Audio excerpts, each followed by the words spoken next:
going to be a different one tonight, y'all. This is where we hold them. This is where we fight. Persians! Give them nothing, but take from them everything. You see, old friend, I brought more soldiers than you did. And welcome everybody to a special Rogue Entertainment. Hail the chat. Good to see you with us. Today is brightest day. What's up, brother? How are you? I'm doing well. I hope you guys are doing good too. It's about ready to be Christmas time, and I'm looking forward to it. Yeah, me too, man. I'm looking forward to it myself. And with us is my old friend from the fourth wave, Immortal Coil. What is up, brother? What is happening, man? It's good to be around. That intro always gets me pumped up. I am ready to go. Yeah, man, I'm ready to go too. We're just going to kind of hang out, have an open forum, talk a little bit about Spider-Man. We're not going to go too far into spoilers. Zach hasn't seen it yet. Zach hasn't seen it. I don't want to do that. There's actually an article I wanted to cover that Tommy and the Guinea Pig Collective shot out to us a couple days ago about how people are getting triggered that audiences are clapping at certain parts in Spider-Man No Way Home. Oh, that's that problematic. Guy. And it's not just Ryan. It's not just it's not just Ryan. Ryan has a problem with clapping. That's awesome. Oh, dude, Jay, what's up, man? How you doing? 3PO. Hail, Jay. Yeah, Jay, what's up, dude? If you have time, you want to jump in, I'll throw you a link. It's up to you, brother. We're just kind of having an open discussion, having some fun. Darius, I threw you a link too, my man. So if you want to come on in, please do. I need to figure out. I didn't bring my phone up. I didn't bring my link up on my phone, so I can't even see what that super sticker is. And I feel like it's a pair giving a thumbs up. It's like a pair giving a thumbs up. Well, thank you very much, brother. I much appreciate that. Thank you so much, Jay. Appreciate you, man. Merry Christmas. Happy New Year. Happy holidays, everybody out there. It's good to see you. So wait, see, I gotta Walton, I gotta pick up tacos for Taco Tuesday. I'll pop in a few. All right, cool, brother. You're welcome to stop through. You're welcome to stop by. There wasn't any Rogue Resistance tonight. Well, there wasn't. There wasn't any Rogue Resistance tonight, and I'm looking forward to that show. The new intro that was made by Brightest Day, dude. Thank you so much for being a part of that show. He is the man. You're doing some good stuff there, brother. Doing the best I can. That's all we can do. What's going on with your channel, Zach? What have you been up to? What content have you been making recently? So the last few weeks, I've been doing my. Actually, it's been a couple months now. I've been alternating between my provoking thought videos, which are sci-fi based, thought-provoking questions, and then my Cylon war stories videos, which are where I take actual service members' war stories and turn them into videos centered in the Battlestar Galactica universe. So I cut up scenes from the show and kind of make their story live. Wow. I'm trying to get more veterans to give me stories so I can make more of those because I really enjoy that. And then I have my Monday, Wednesday, Saturday book reading streams, and I'm going to wrap up the books I'm reading in the next couple of weeks and pick new ones for next year. I got to ask you, Zach, what do you think about U.S. Space Force adopting Battlestar garb? Have you seen any of that? I was very much overjoyed when I saw the design. Is that some crazy stuff? It's an instance of life imitating art. And, hopefully that's the direction that we're going to be going as a species in that Star Trek vein. So, cool. I am. Hold on, I'm throwing drunk. Yeah. No, I definitely, because there are certain Star Trek outfits that it mimics too, and I think that's just the general feel of whoever was in charge of that design. It's like, yeah, we can pay homage to these classic sci-fi designs, and I'm perfectly okay with that. And along with Space Force and ideas like that, the idea that perhaps we might make contact with another intelligent species, how would we want to represent ourselves? And I think our highest aspirations and ideals when it comes to Star Trek and ideas like that is the way to go. Yeah. Cool stuff. It would depend on the entity that we meet, but if it were me, I would want to come across as curious first, seeking knowledge. Yeah. I mean, that's what we sent out with Voyager. So I think we want to continue that, putting that foot forward. Like, what can you offer us in terms of knowledge and what your development is? And I think if we lead with that, we'd probably be better off. Hopefully they wouldn't want to be eating us or anything like that. One of the things I loved about I love that series was the idea that extraterrestrials would come, looking to give us things, to be partners with us. But in the end, they're trying to take our resources or, abuse human beings. Like, I don't know. The whole idea of first contact is a little scary to me. I love the sci-fi. I love the positive sci-fi aspect of, like, Star Trek, like meeting the Vulcans and all that. I like that idea, but I don't know, man. Unless we're in the backyard of some peaceful galactic federation, we might be in trouble. Oh yeah, yeah. Right. It's probably more accurate to say that the monkeys are being quarantined. In Star Trek lore, we went through World War III, and then we got our shit together before anybody would come and look at us. And I think we need to pull together more as a species, honestly. Yeah, we don't want life to imitate art in that particular way. No, Right. no. We want to skip that World War III step if we can. Absolutely. Absolutely. It's Vinny. Good to see you, buddy. Hey guys, how we doing today? Pretty good, man. Happy Solstice or happy holidays, whatever it is that you do. Yeah, man. It's Christmas. Christmas. There we go. Yeah, that's pretty much the general consensus. Kwanzaa. No, I lied. It's Kwanzaa. I celebrate Kwanzaa. Hail to the chat out there. Let me say hi to everybody real quick. Mutant Banhammer's here. What's up, dude? Misa multi-streaming drifting. Well, good to see you. I'm glad that you're drifting over here. Thank you very much. Angelus Draven, what's up, dude? Angelus, you want to pop in, man? I'll throw you a link out there, brother. Parrot Head is here. What's up, Parrot Head? Good to see you. Brutal Morningwood. Woo, heck of a day. Hail, brother. Thank you for stopping by. Rugo, hail panel and chat. Hope Tuesday is going well for you all. Hope it's going well for you, dude. Thank you for being a channel member, keeping the lights on. Much appreciated. Thank you so much. The lovely Sherry's here. Hello, Author Stephen Walton. Hello, Sherry. Good to see you. Thank you for stopping by. Let's see. Andy McCollum's here. What's up, Andy? Hail, brother. Good to see you. We've seen Drunk come through. Thank you so much for the super sticker, man. Much appreciate you, brother. Let's see. Rogue Disney is with us. What's up, Rogue? Good to see you, brother. So many channels popping up, man. So many wonderful channels, good creators, people making their voices heard, doing content that they love, and I love seeing that. Speaking of Darius, what's up, Darius? Good to see you, brother. Hail! Hey, Happy Darius. Taco Tuesday and happy Solstice. Yeah, man. Happy Solstice. Happy Taco Tuesday. I think that is the more important of the two because I think so. that's a holiday we get to have every week. Robbie's with us. What's up, Robbie? Good to see you. Sketch Therapy's here. Sketch, what's up, dude? Good to see you, man. Thank you for stopping by. Dude, man, old school brother, old OGTFM chat brethren right there. Let's see. Macklin is with us. Hail and howdy to you too, my brother. Thank you guys so much. Sister, brother. I do. You know what? I do that too often. I did it to my own sister. Now I'm not even kidding you. Like the other day, I believe it. I can't multitask to save my life, and so I said brother to her. I felt bad because she can kick my ass. She used to kick my ass when I was a kid, Darius. Now? She probably still now. How much taller is she? No, she's shorter than me. But she's shorter than me. But she's like a Wolverine. Yeah, bro. She got mad at me one time, kicked me in the stomach, and tossed me into a toy bin, and then slammed the lid on my ass. Oh my god. Yo, my sister's tough. She was thinking about starting a YouTube channel. I told her to go ahead and start one. And I'm telling you guys this. If my sister starts a YouTube channel, I'm hooking her up with a coordinate, Christy, because those two will go off like gangbusters. I'm not kidding. They got the And same they'll roast attitude, you. same laugh. Probably, yeah. They love it too. Yeah, It'll be their whole stream.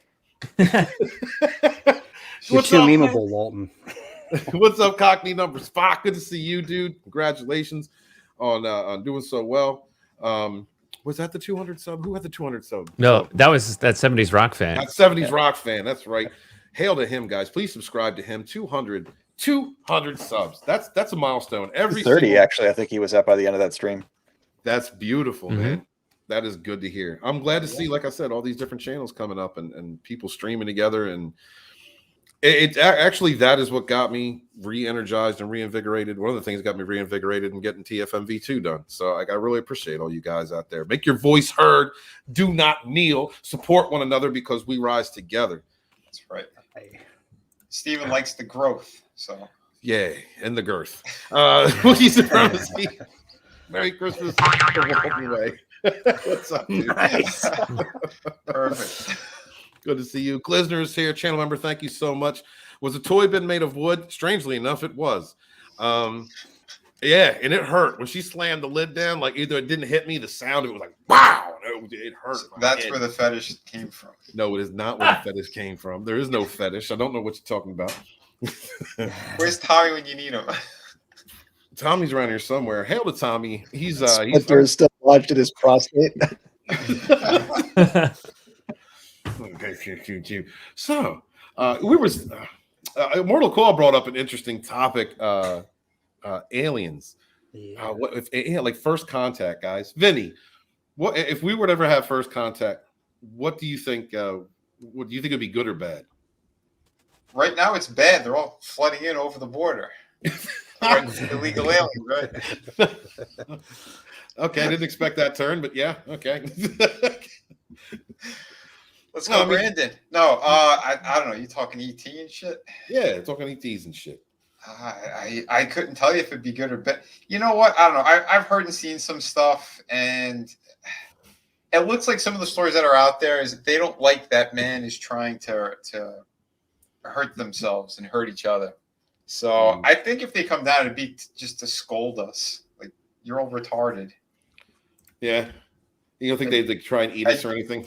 No, they'd be like, your leader shits his pants.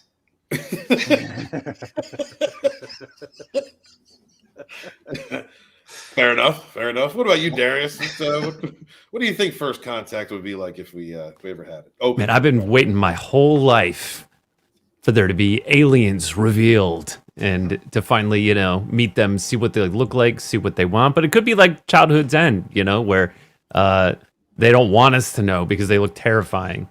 Mm-hmm. Yeah. But, and was it Hawking said that statistically, if we meet aliens, it's probably not good. Yeah, I would think so. That's what I'm scared of. Like I was saying earlier, unless we're in the backyard of some galactic federation that like has us in a quarantine. What did you say? Keeping the monkeys in a cage? Yeah, keep the monkeys in their neighborhood. Absolutely. Oh, yeah. Well, that's what Neil deGrasse Tyson says about aliens. Like, look at the difference between us and like chimps, right? There's like a 1% difference. Imagine 1% more intelligent than us. And if that alien race is just 1% more intelligent, then we would be like apes to them. They would all look like Elon Musk. That new haircut. So the one that worries me is the theory that aliens, as we might know them, are not actually extraterrestrial, but extra-dimensional. Mm-hmm. Like that actually frightens me so much more. Because then they're already here. Both. Yeah. Yeah. Well, and that's the thing I've read in some of the X-Files-y stuff that I get into is that they don't just zip away and disappear. They're actually going up an overtone past where we can see and track. Yeah, because I saw something and I heard like a special that they said every time that we try to send like a missile or something into space, it gets intercepted and destroyed immediately. And they think it's like them on, like you said, another dimension. Just like they just pop their heads in, stop a missile from going. They're like, "What's wrong with you? You're not going to do that." That's why I think it's funny too. I was reading a couple weeks ago that China wants to build a nuclear reactor on the moon, and I do not think that would be allowed to happen. No, well, that's where the helium-3 is. Right. It's sweet helium-3. Oh. It's like they're not content with destroying Earth. Well, and even how we derive energy, there have been humans who have come up with ways to siphon off 0 point and magnetics and things like that, but we insist upon destroying molecular bonds to release energy when we can just bring in something that's ambiently throughout the universe. And if we're not smart enough to do that or too greedy to do that, then why would they want to fuck with us to begin with? Right. I do have hope that that's where we're going eventually, but we have to clean up our own neighborhood before we go out into the into the big show, right? Yeah. Well, I mean, the way that the human race has been, at least the first world nations has been expand. Move into a new, cleaner area, build something cleaner, and then leave the old to crumble. So, yeah, I think you're right. Unless we change that mode of thinking, we're going to do the same thing throughout the solar system if we continue to expand outward without taking care of home first. And you've heard those UFO stories where they shut down the nuclear weapons, right? Yeah. The UFO flies overhead, they shut it down, or they arm it, and then and then disarm it. They arm it first so that they can show that they can do that and that we can't stop it, and then they will shut it down. Absolutely. I have a really good book called The Day After Roswell by Colonel Corso, and it's just full of stuff like that. But what if it's the extra dimensional thing does scare me, like Zach was saying, that does. But what do you think if it's time travelers, like humans from the future coming back and either messing with our timeline or trying to just simply observe us? Well, I think you need to get Jean-Claude Van Damme and Time Cop their asses. Right? It's probably the best case scenario if it's just us from the future coming back to observe. Yeah. I don't know. Unless it's like Star Trek. I've seen it Back to the Future enough times. If someone steals something they're not supposed to, make some money in the future, and we get Biff's world. I don't know, dude. Let me ask something, Vinny. Do you think they're trying to steal jabs and bring them to the future? Do you think like maybe like a mutant race was created? Yeah, you're like, like some kind of mutant race was created from all this jabbing. What do you think? I could tell you very easily. In the future, I am from the future, and my boosters, my jabs from Kuvivi, I'm renaming it in the future. You're all gonna grow tails. You're gonna be 3 feet tall, and I am your king at 4'2", and that's how it is. No more poor people, only rich people like me and Nancy. Thank you very much. Fauci 2029. DrDeath.com. I'm wondering how come John Teeter didn't say anything about COVID-19. He dropped the ball on that one. Chris thinks we'd make great pets for aliens. Probably. I mean, some porno for pyros. Dig the. Well, it's hard to say. I'm gonna get Fauci. I'm gonna put him on a leash. He's my pet now, and I'm gonna jab him in the eyes every single day. Thank you. Ban that video. We are suing all those sons of bitches from January 6th, the committee right now. It's going to be fantastic. So check it out. Thank you, everyone. I think in a hostile scenario, honestly, Independence Day is probably the closest we're going to get. We're going to get something that comes to us that's so technologically advanced we don't pose a threat to it, that just wants our resources and wants us out of the way. Yeah. It's going to blow up everything. I think that's the UN right now. Seven-headed beast. Damn, brother. I think too real. I'm sorry. No. I just hope they wouldn't wipe us out. Just entirely just exterminate us like that. I mean, who knows? It started with Africa and India. You mean they hope they don't try to whittle us down to say 500 billion or so? Well, I think it's kind of like if you go to South America and you see the driver ants that will chew you up and spit you out. You're not going to go fuck with them. You're just going to kind of be like, oh, that's where the driver ants live. All right, let's go check out Alpha Centauri or something. There's some fucked up monkeys over here. Danger. Yeah, there's like an interstellar buoy probably around Pluto, and just stay the fuck away from this place. Chris says we're actually the aliens to this world. We mutated the apes with our own DNA to become all-consuming parasites to the planet. Oh shit! I think Chris is right. Someone had sex from the future with a monkey, and we created it ourselves. It's crazy. That's the Sumerians. We put our mark upon the hominid that was already here. Yeah. Oh yeah, ancient astronaut theory. Yep. Yeah. There's so many interesting stories out there, especially around India. Like a lot of the tales that they talk about, like ancient wars and between the sky people and the remnants of nuclear explosions, unnatural glass and radiation that still is readable there. Oh yeah, what are they called? The flying castles? The Venomous. Yeah. Right. Yep. That's some Crystal Skull shit right there. Yeah, it is. Oh god, why'd you have to bring that movie up? Wookie's Purpose says Bluebeam is more sinister and a ton more probable than aliens. If they can put Tupac on stage, they can put an alien invasion in the sky. Oh wow! Alternative 3. I don't think they're not holding that card in the pocket, man. What's up, Scotty? Hell, Scott. What up, boys? Look Hey, at Scott. this. Don't have much time, but I wanted to stop in. What's going on? Darius and Brightest Day with Immortal Coil and God, this is a good group of people. Yeah, brother. I was gonna put it like the Fourth Wave presents Rogue Entertainment. Just throw links out there, but just get it all fucked up. yeah, man, absolutely. What are you boys talking about? We were talking about aliens, ancient alien theories, interdimensional, Aliens. extra-dimensional creatures. If that's Fauci from the possible. future. Fauci from the future. I say yes to all. Basically, all the different ways we're screwed.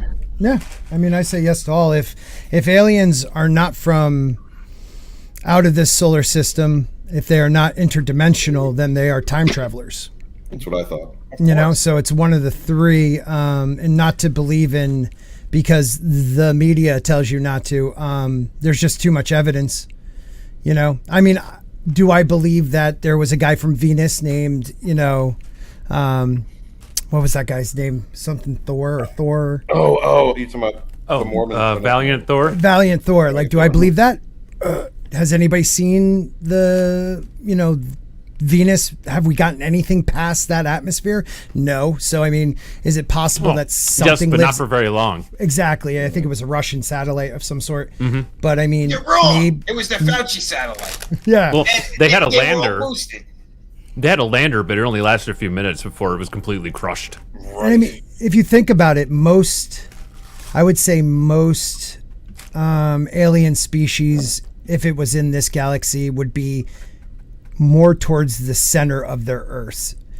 And the idea of a hollow Earth, like, planets, hollow planets, I don't see anything crazy about that. Or hollow moons. Hollow moons too. I mean, it rang like a bell, there's just so much we don't know, and to be arrogant enough to think we do, that always surprises me.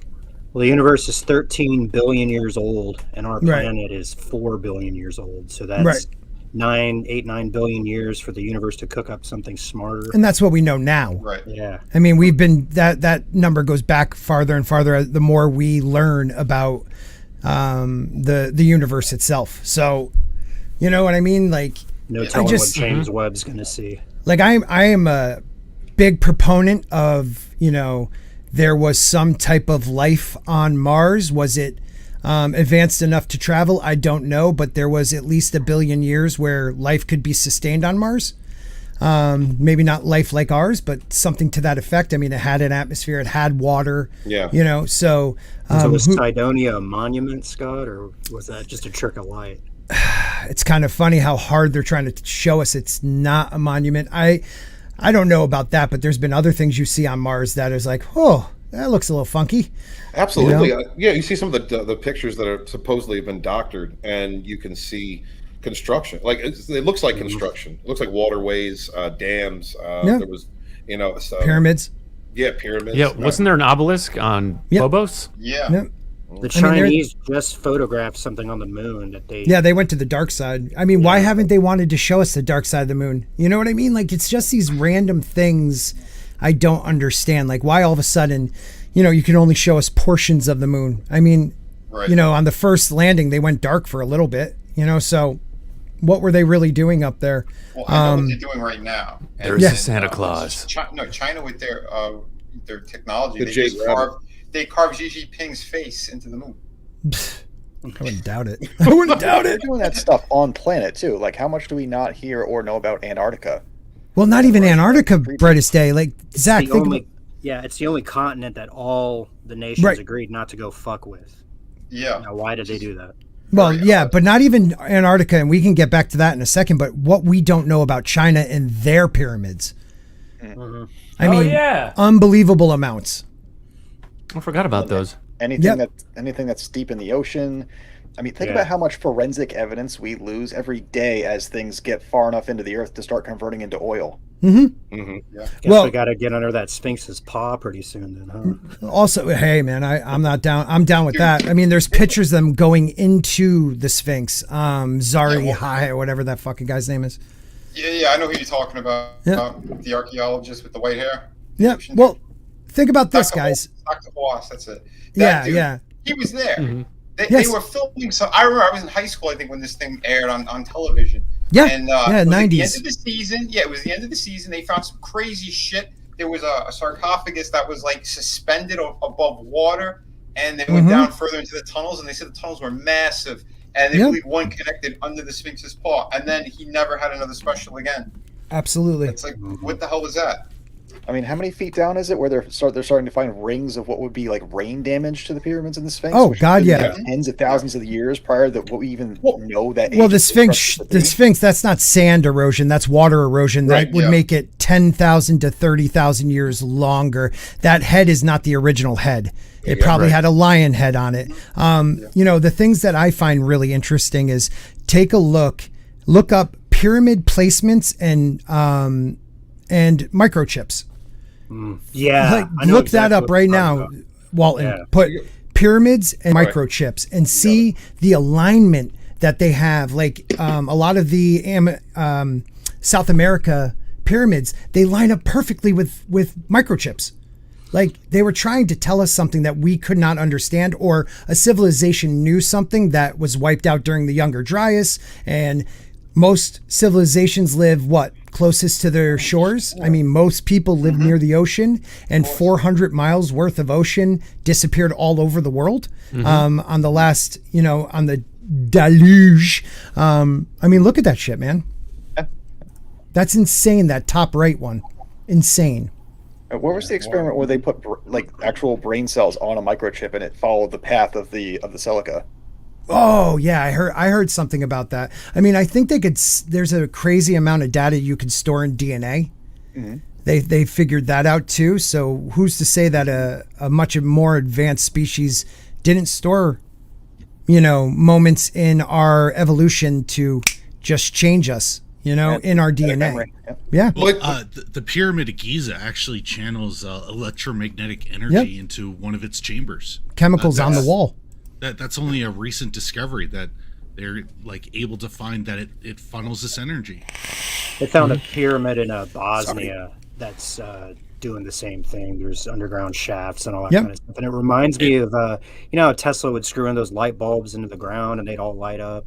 Yeah. There's something about the resonance frequencies that that they knew back then.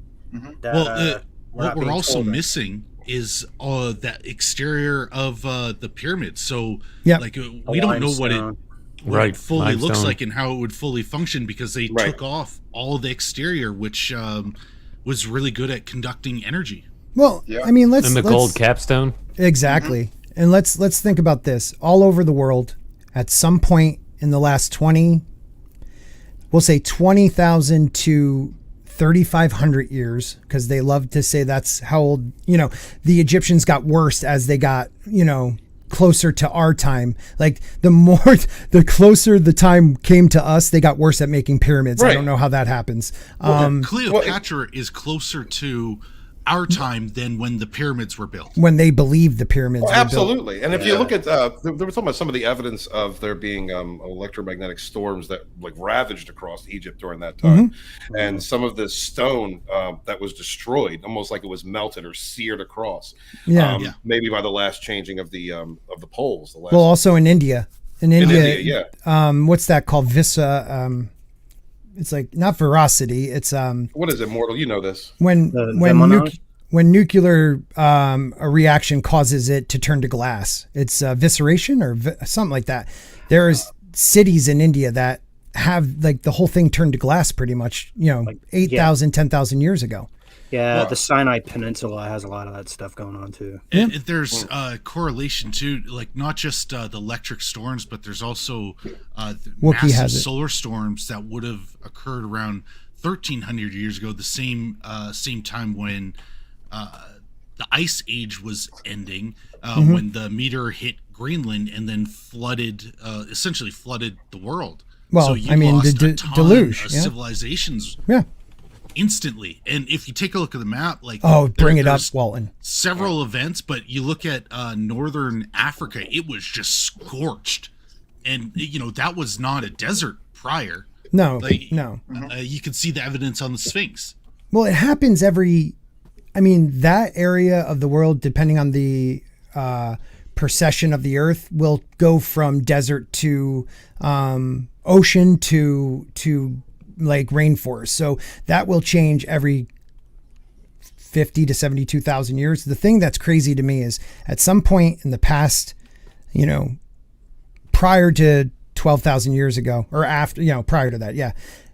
Everywhere around the world, people were building monuments that are pyramids. Why would they, and up to 3,500 years ago, but they were building pyramids. I know it's a basic geometric shape, but everyone was building pretty much the same designs. Orion. I mean, there's faces in South America that look very Asian. There's, like a temple in Guatemala. It's got the same exact. There's Easter Island. There's evidence of ancient tools dating back. I believe it's 32 or 50,000 years. I think 33 in North America, like basic tools. Yeah. So there's that predates Clovis by an insane amount. And totally gold mines gets in South Africa that are 200,000 years old. And then there's other evidence which is not as well researched, which would predate it back to 130,000 years. But we do know that there are tools found that date back to at least 33,000 years. Completely changes the migration patterns of humans. Right. And then when you take a look at some of these monuments, it really looks like there was more advanced civilization. And so for me, I think something happened around that 13,000 years that just put people back to the Stone Age, but we weren't crazy advanced, just advanced enough to be doing stonework. So beyond Iron Age, just advanced enough to run their machinery for them. Yeah, we're not talking computer chips and flying machines, but it's they understood buildings. Yeah. There's a lot of just lost technology in general, Yeah. And I think it's just because the people who ended up ruling afterwards, they wanted to dumb down society more and more. So a lot. Oh no, I think humanity was totally devastated when that meteor hit Greenland. You had all of North America just wiped out in moments because of a massive flooding that just we're talking tidal wave of just water ripping across North America, and you could see it in the geological layers. And so I think it's far more likely that there just wasn't enough people. They were totally hit and brought down to a point where you didn't need to dumb down people. There's too few in order to maintain a civilization. So you're going back just to hunter-gatherers and trying to survive. Yeah. Well, I mean, depending on the level. Sorry, I didn't mean to step on your point. Feel free to expand on that, but that's. No, dude, I think it makes perfect sense what you just said. There's a lot of different factors because there's a lot of shit that, like you said, it's been lost. Whether it was a natural disaster, whether it was just other people in power who just wanted to do something like that. I think there's a lot that comes into play when what's been going on in the world's history. And again, we're still like a baby planet compared to the rest of the universe and stuff like that. Oh yeah, there's been 6 mass extinctions on Earth alone. Yep. 6. Yep. And we are babies in the planet terms. We are so insignificant, or have been not around long enough just for Earth alone. There had to be other life. There just had to be. I agree with that, man. The types of events that the Earth has gone through in the past, it's completely plausible that civilization had built up to a certain point, maybe not even on the same technological track as we are. One of the book ideas that I'm going to be writing in the future has to do with that. Civilizations that grew on maybe magnetic or crystalline technology, and then they were wiped out. And that could have happened in the past. It might be one of the reasons why we don't recognize the technology that was left behind by previous civilizations pre-Younger Dryas, right? Because they was so far into the way that we've developed our technology, which is mostly based on explosions. The explosions of power. Chemical bonds. See, I think there would be a bit of similar evolution, just because of the way chemistry works. So using fossil fuels in order to run engines, like that. It's a combustion thing. It's one of the first things you'd kind of figure out. And it's pure control. There's a scarcity thing involved, so they can keep us on the hamster wheel chasing the gallon of gas or whatever. I mean, that's a natural occurring thing, though. If you think about the most prolific source of energy we know of, it's the sun. And the sun is nothing more than a giant continuous combustion. Right. Yeah. Yep. So I would expect that if there was, and God, sorry, I'm starting to feel bad, like just completely starting to, suggest that you wouldn't have the crystal technology, but you'd still have people going towards combustion through fire because it's so obvious. Like you see lightning strike, fires occurs. Oh, I can use this somehow, Right, but also wouldn't you think that like the solar technology, gaining energy from the sun, like that would be more obvious. Magnetism is something that's electromagnetism. Right, electromagnetism. Right, Yes, sir. I think you'd have to hit a certain like level of I don't know technology in order to harvest that, because we still haven't even come close to really. We can't save the energy in this in solar cells. Like we can't store it from the sun. But we're also looking at this from the technological track that we have followed thus far, which has been more of a masculine-based, aggressive, hard-hitting type energy. When you look at like passive energy and more of like more feminine times, more feminine eras, where there have a lot of peace and you have people working together, cohesion, passive energy. I think that during those eras of human evolution, that we might have been able to tap into those things, more intuitive aspects of the human experience and our relationship to the world around us. I mean, and then of course I'm coming at this from more of a spiritual point of view. But if we were in a more innocent time, a more intuitive time of evolution, I think that our technology would have gone that route. What if Stonehenge really was a resonance chamber? God, yeah. That stuff is so crazy. It's so hard to explain all of these things. How much quartz lives inside limestone? Yeah. Right. Yeah. And that's where one of the cool or mysterious things like what is it called? Fossils are incredibly hard to make. Like you have to have a very specific set of circumstances for those to stay around. Well, the devil put those on the ground, right? Test our faith, right? What did Fauci do now? Yeah, exactly. But he invented the dinosaurs. It's very plausible that there was far more advanced civilizations. It's just over time those things just get wiped away.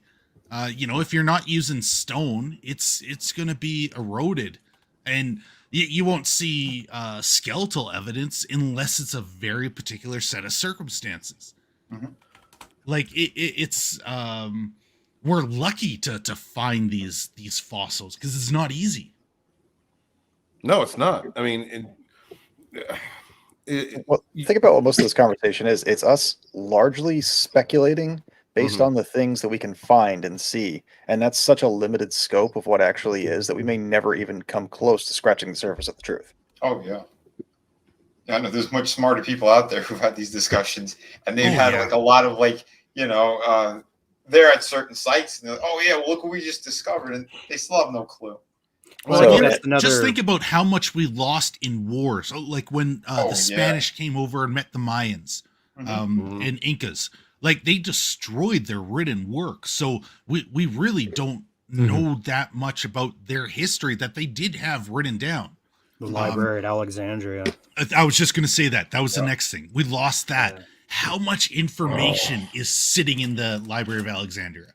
Or was sitting there from ancient civilizations. Absolutely. Yeah. And, it's the reason for that is terrible. It's, human ignorance, if it isn't, if the information in there is written about this guy, we already have it. And if it's not, we don't need it. Let's burn it to the ground. That doesn't make any sense. Speaking of ancient civilizations, where do you all stand on Atlantis? Atlantis to me, I like what is it called? The Eye of the Desert in North Africa. In Mali. Yeah. Isn't Eye of Africa or Eye of the Sahara? Eye of the Sahara. That's what it is. The Eye of Sahara. Yeah. I like that theory because if you look at if the waterways there did exist, there is a three-ringed, some type of there ruins there. You know what I mean? Yeah. Like ancient ruins there that would line up with the description of that area. And I think that that to me is the most plausible idea. I like the idea of Hibernia, but I don't. That goes along with the idea of the rising and lowering of the tectonic plate of the crust, of the Earth, which would make sense. Go ahead. I read, and this was on Reddit, and it was a couple of years ago now. I read this thing, and this kind of ties into this whole conversation we've had going on, that there was a researcher, and I'll see if I can find the PDF, who was testifying on this AMA that mermaids were real and that we have found them. So there's speculation that they were the ones who were like, I'm not going to say descendant of Atlantis, but they were involved in the ruin of it after the fact, and that they live so far down in the ocean that only our deepest research vessels can get to them. We're not talking about like the hydro mammals, or what they called the the hydrosapiens or whatever it was, and that mockumentary that came out a few years ago. The texts that came out of the Fertile Crescent talk about the times way before humans were created, where the gods were obsessed with creating hybrid chimera kind of things.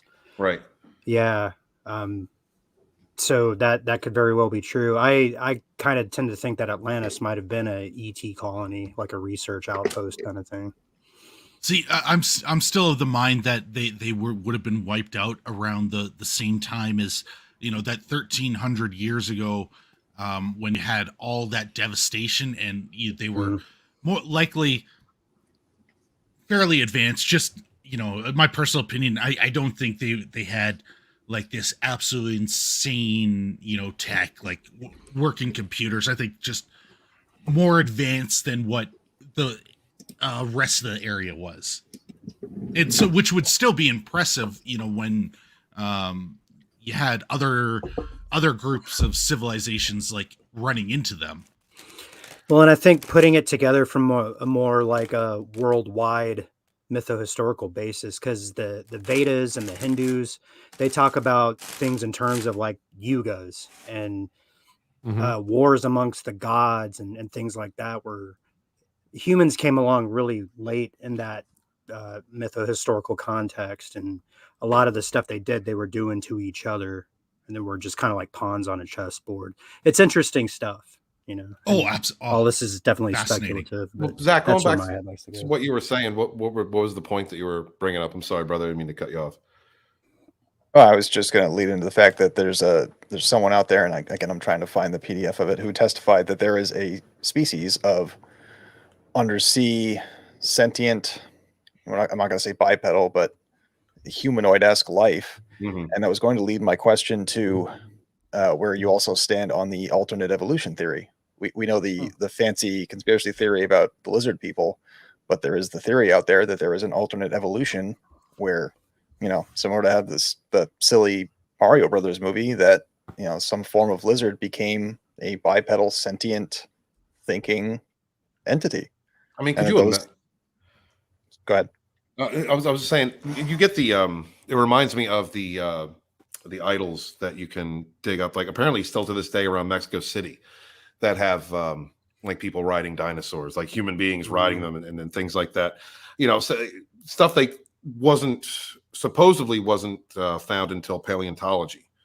But you have people from hundreds of years ago that were making these mock-ups, making these little statuettes of people riding dinosaurs and things. I mean, it's the idea that the extinction level event from 65 million years ago didn't wipe them all out, and that they'd evolved. That's an incredible idea to think about. It would be where's the evidence of those civilizations had that evolutionary track happen? Well, that's why I brought up the fossil a bit, because if it's 65 million years ago, chances are you're not going to find much. Right. You really have to have incredible circumstances where you're struck in a mass flood or a mass mud flood, where just the entire shelf of Earth comes down, immediately stops any oxygenation of the body so that your bones stick around forever. Absolutely. Or in the tar pits, like there's the tar pits were really good because there's no oxygenation to allow decomposition. What do you guys think about the idea that Antarctica wasn't frozen that long ago in the span of the Earth's life? Like, there is maps with the mountain ranges on Antarctica and the rivers that are, they were made 500, 600 years ago, but made with older maps, the Perry Reese maps and stuff like that, that actually show Antarctica with rivers and mountains. And if you do satellite now, it actually lines up. It's insane. I think it's a real thing. And again, we mentioned this earlier, Antarctica by treaty is untouched. And the thing that I heard is that there's entrances to Hollow Earth and all that. Mm-hmm. Stephen was talking about ley lines, and I think that has a big thing to do with it too. Well, yeah, you talk about Admiral Byrd and everything that they went through, and the whole idea of the Nazis having, advanced technology down there and stuff. But even without that, they blur. If you go to Google Maps, they blur the North and the South Pole. Like, mostly the North Pole, they blur it out. And why is that? Why can't we see actually what's at the very top? Honestly, some of it could just be because of how the satellites have to line up for orbits. So you just don't get a good shot because you're not just for geopositioning of the way our the Earth rotates. But you sure there's no way to get a satellite that I hear what you're saying. Yeah, I think it may be really expensive. I don't know. I'm just speculating right now. The orbit of the satellite wouldn't be congruent with the spin of the Earth. It would be counter to it. So on that pole, you can get everything except a certain portion of the North Pole. You're trying to say it's difficult. It's significantly more difficult than the rest. And when I go through this, I do try to find the most plausible explanations. And when you can't find that, then you start going down. Okay, so what's next? So that is my first thought, that it's difficult to get it right at the poles. Yeah, if they're willing to blur out Mars and the moon and Phobos and Deimos and all that kind of stuff, why wouldn't they be willing to do that for the polar caps? Oh yeah, don't disagree. But did they blur out Phobos? Because I know we got pictures of the monolith and. Well, when that thing in '89 happened with the Russian probe, I everything I've read said that we were warned off of that area. So take that for Phobos. Yeah. The word is that there's ET stuff going on out there, and that's why they're doing things like masking California Valley and telling us that it's Mars, and that's just some X-Files shit for you guys. Oh, but wasn't there some recent images that were really freaky from Mars? Sorry to jump around. It just you're good. It just clicked. Oh God, what? Wait, is that map? Is that attached to South America right now? On the right side. So there's a tip of Africa on the left, and then that's South America. Yeah. I'm gonna blow this up. But they've got it attached. It's. I guess it depends on when this was drawn up.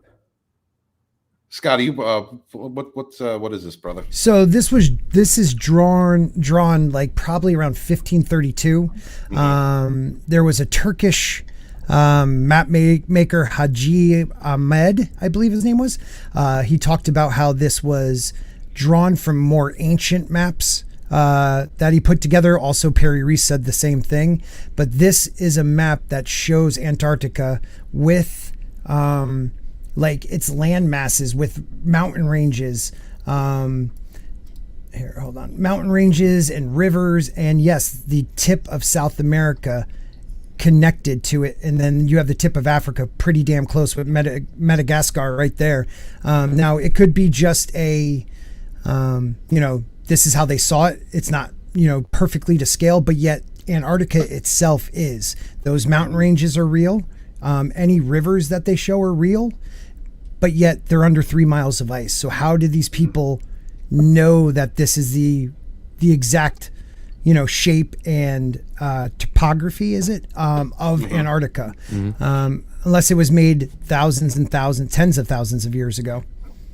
Yeah, well, that's where I always go back to that a seafaring civilization. Yep. Prior to the 1300 years ago, probably. Yep, I agree. Started to gain traction 50,000 years ago, and which would track to those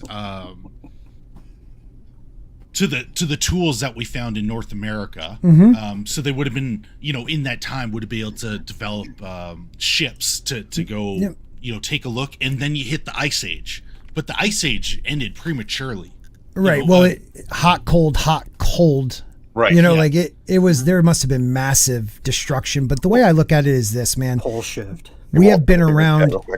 Yeah, we have been in our form for, let's just go back 300,000 to 350,000 years. They've been trying to push it back that far, where with our brain mass, our ability to comprehend what we are today, we look like the same, maybe height and shapes are a little bit different, but our capability of retaining knowledge and understanding things goes back about. I don't believe it goes back to 300 for that. Oh yeah, they're starting to push it back even farther. But anyways, okay.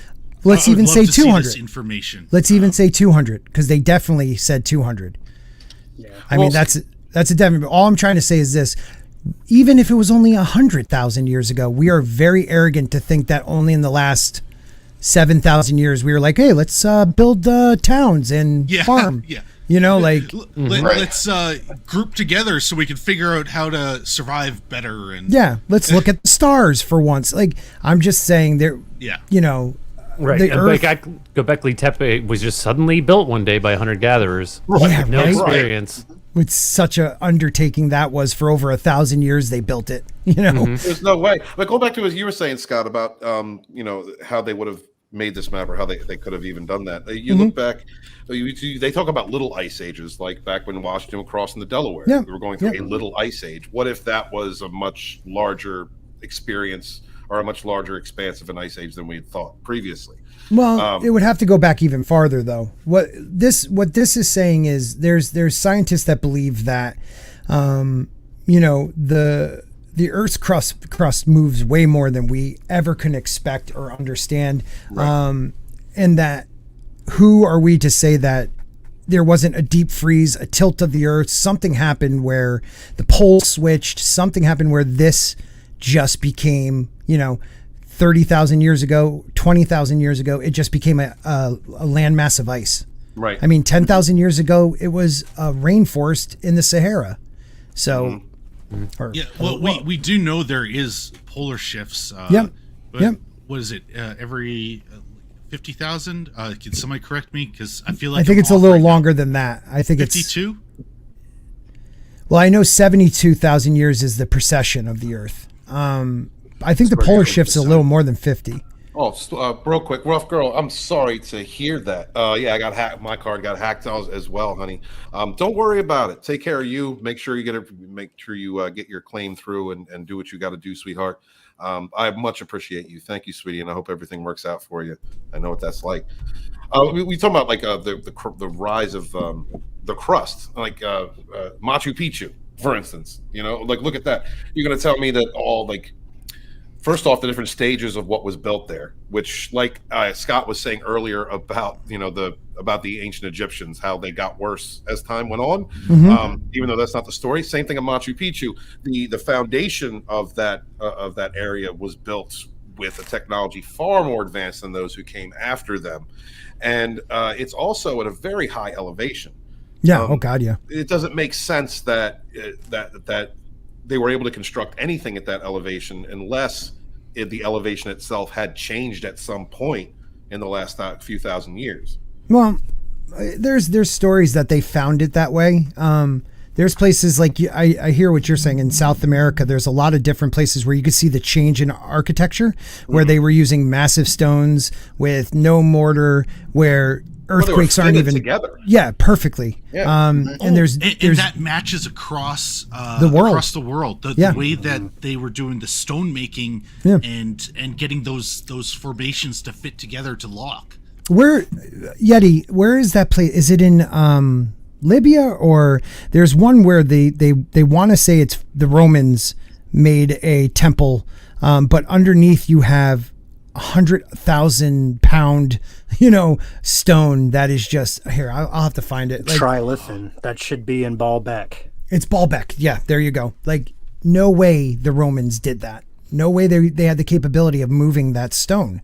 But who did? That's the crazy part about it. Who was quarrying this stuff?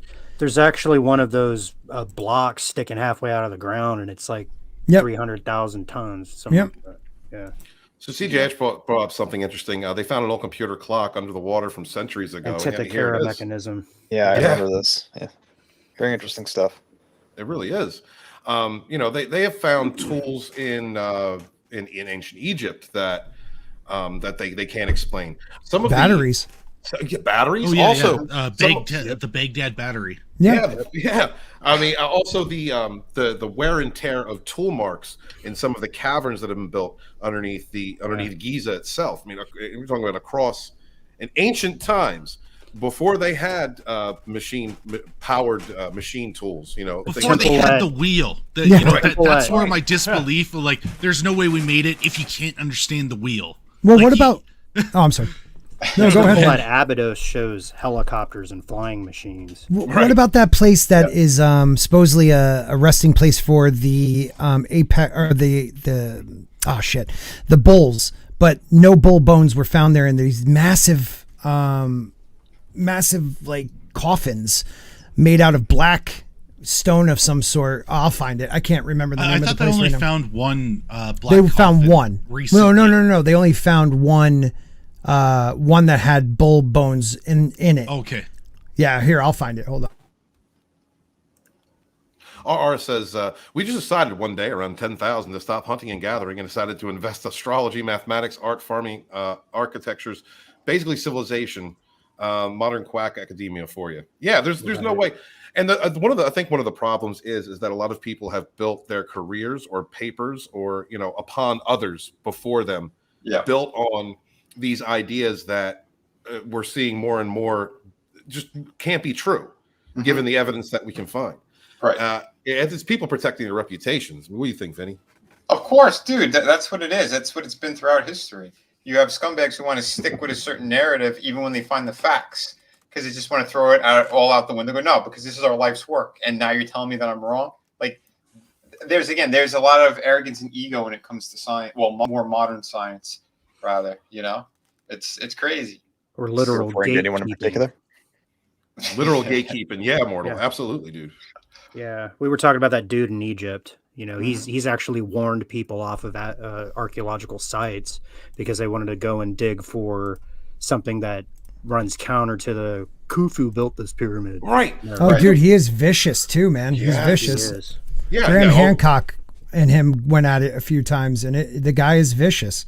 Sorry, could you explain more about this? Okay, so this is I can't pronounce the name. Seraphim. So hold on one second. Oh, that's that graphite sarcophagus. I just saw a video about this. It's insane, dude. Yeah. So Seraphim is a temple or religious institution dedicated to the Greco-Egyptian deity Seraphis, who combine aspects of Dryas and whatever. Okay, so it was. Oh, this is not the coffin I was thinking of. Oh, maybe I'm looking at the I wrong have one. not seen this one. It doesn't matter. We should. I know. No, this is I'm just looking cool. at the wrong one. Yeah, but this is okay. So new thing. Oh, Yeah. yeah. This is brand new to me. Oh, really? Okay, so Yeah. there's like 12 of these coffins, but yet they don't know how they got them in here. Here, let's see. New theory: ancient batteries, Yeah. Didn't they find one of these like with a bunch of like regular kind of like servant type people. They said it makes no sense because it's way more intricate and just. Well, no, what this was, Vinny, was they found one had bones of an Apis bull. I think Apis bull it is. And so they decided that this was what it was, the resting place of these bulls that they would worship. But the cutting and the precise edges on these sarcophagus, I can never say the goddamn word. Sarcophagus. Thank you, my brother. Yes. Is just it's unbelievable, first off, but the size, look at the person compared to the size of that thing. Like, to get that down, and the entrance to this place, let's see if we can go back. But by the way, while you're finding that out, so I've been looking for the answer for the pole shift. So it looks like the last full swap was 780,000 years ago. And there was an unsuccessful attempt 40,000 years ago. Right. But there's been a pattern on Earth where it reverses every 200 to 300,000 years. So we are so overdue. Yeah. So overdue. Because 40,000 years it tried to, and it just didn't work. Right. So we're like way beyond when it should happen. So this is the gate to get in. And those coffins are, I mean, granted, they could have built this after they brought him in. Yeah. You could tell that this may be more a newer construction from a different time period in that looks Egypt. A bit newer to me. Yeah. Just the stonework, it looks very much like bricklayer. Right. But to even get those coffins in there, man, that's what blows my mind. You need machinery. You need that or levitation technology, some kind of like. Well, I know. Well, you remember the Easter Island heads, right? Have you seen that stuff? They figured out how they moved them. Yeah, they took every tree off the place, right? And they would rock them into place. Yeah, they would rock them back and forth. I don't know if you could do that with these without damage, right? Right, I agree. But like I said, it's something so simple that a lot of people didn't really think of until they really kind of broke it down. Well, maybe it was a simpler method, but that is the question, right? How did they do all this stuff? Because I can understand certain things to a certain point, but then again, to have like mathematic precision. Look at the edges. Is that granite? Like that's fine granite. Like that is heavy, hard rock. Look at the thickness. That's more than the heads. Look at the right angle on that. Yeah. It's perfect. Yeah. Which is exceptionally hard, and so you would have to have diamond tools in order to cut into this type of rock. Right. And then there was this rock. I'm pretty sure this one right here is the actual, they put another covering over the actual granite or marble, whatever they used. But look at the right angle on that. Like, that's precision, man. Dude, that's insane. Yeah. You need machine tools. You need it. You need high mathematics and powered tools to do something like that. And this is where I think a lot of these things fall into genetic memory.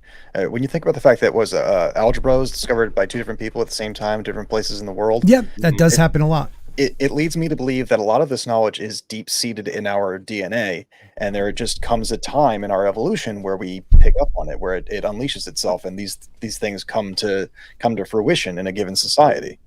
Well, that's why I brought up before that they found a way to like actually put data on DNA. They can actually save data to it. So was this data put there to be released at some point in time in our evolution, or is it just nature doing what nature does? It's just, I find it very interesting. Is consciousness something more that does not need a physical container?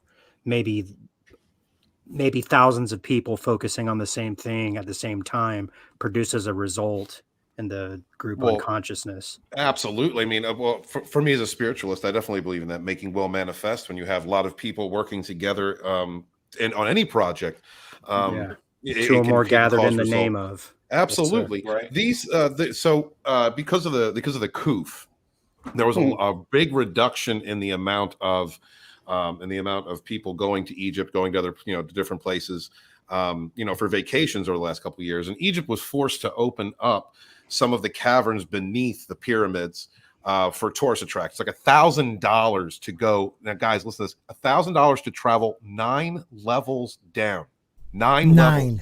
That's beneath insane. The surface to see some of these patterns. Here is one of the chutes that you have to go down in order to get there. It's completely restricted. You're only allowed to go in certain areas of these chambers, but there's water down there. There's actual running water still goes through these places. Isn't it built on an aquifer? Yes. So, which should actually match up to the pyramids being able to generate power, especially with that electromagnetic, the way that it focuses energy. Yes. So you've got it would have been the limestone covering with that running water underneath, which would have generated energy. Now, how much I don't know, but it would have been able to generate something. And the red granite and all the stonework that's in the center of the main Giza pyramid, the large one itself, does create. What type is it? It does create a natural form of radiation. I can't think of the name of it offhand, but it would have been like a battery. That center, the walkway within the main pyramid. And again, that's do you the kind think of they stuff took it off on purpose? Like what, the gold cap? Well, you got to figure. I mean, if it was still running, if it was still flooding underneath those caverns, and let's just say that those chemical reactions were taking place, then yes, that gold cap would have still been generating sparks, generating light. You know what it would have been doing. And the limestone, like the entire covering that protected and would have helped. Oh God, I'm forgetting the word, but would have helped with the energy. Like they just up and took that off one of the greatest monuments ever seen. For what? The last one too, like the last of the great monuments. I got to bounce though. I got to get some sleep, boys. I hope you guys have a good evening, and hopefully you guys come and watch the dump tomorrow night. I'll see you all there. Cool, man. See you later. Later, boys. I'll see you tomorrow night, Yeti. Oh, yeah, sounds good. And, wait a minute, Yeti. And who else will be there? There will be my boy, Immortal Coil. Yes, sir. All right. Looking forward to it. I'll see you guys tomorrow, Steven. All right, brother. Thanks Later. for stopping through. Zach, we got to get together. Later.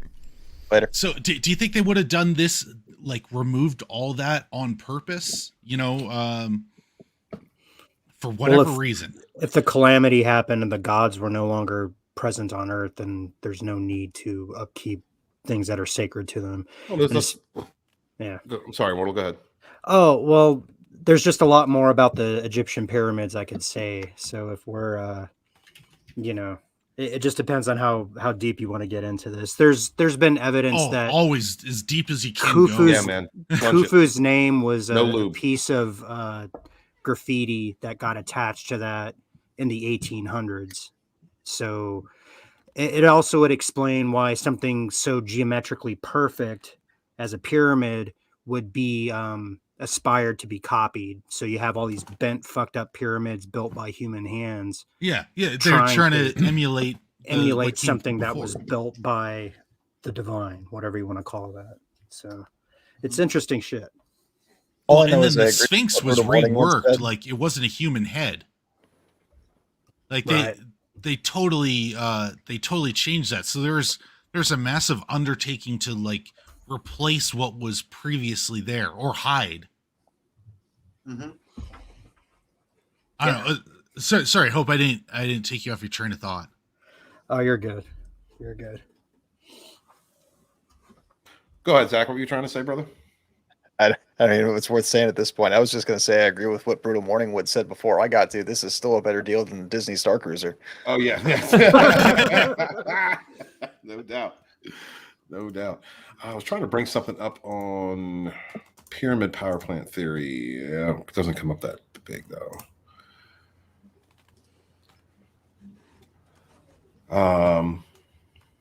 Yeah, okay, so there's the limestone cap there. The granite, this chamber right here. Oh God, this is what to say what it's aligned with. The Grand Gallery. It's lined with a certain type of stone. What is it called? What is that red stone called? Oh my God. It's aligned with a certain type of stone that creates a natural chemical reaction that if the limestone and the water underneath here, it would have funneled the electromagnetic power up here, coupled with a chemical reaction, and then it would have shot out the shafts. You would have seen sparks coming out the shafts and so forth. If you subscribe to that theory. Well, sparks are always coming out my shaft, so I believe it. Yeah. Okay. All right, brother. Okay, let's take a look at Immortal. Did you want to say anything more about that before I moved on to something else that that Dryas sent me?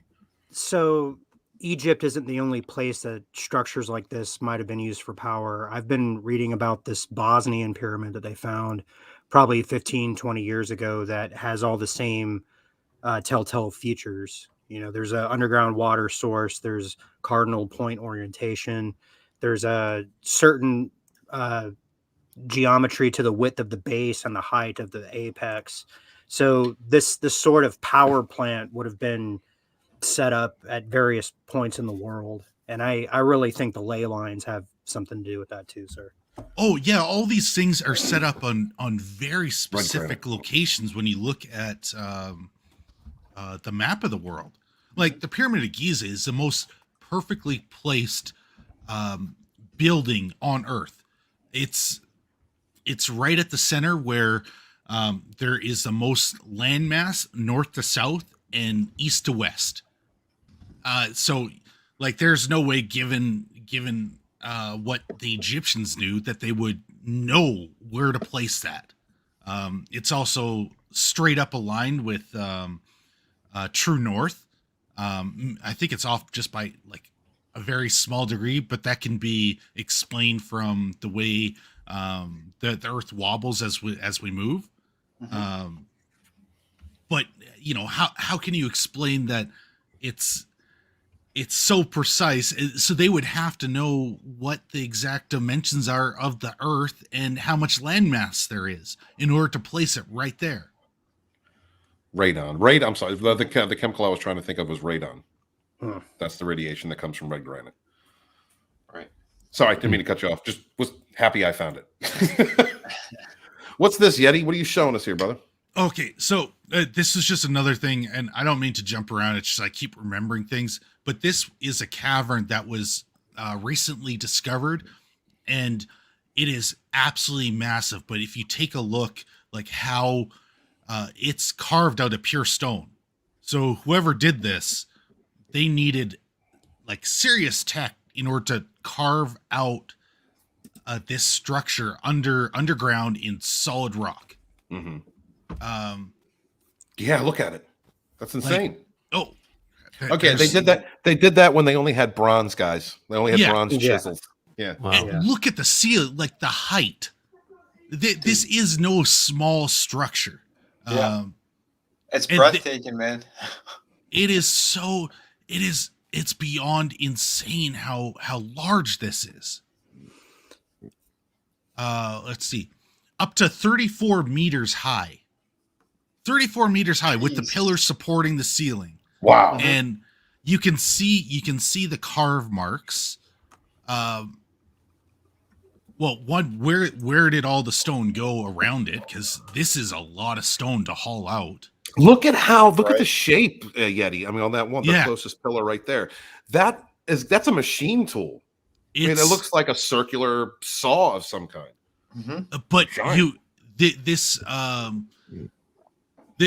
you can tell that this wasn't made recently either. Like it was. I'm trying to find out how long ago it was.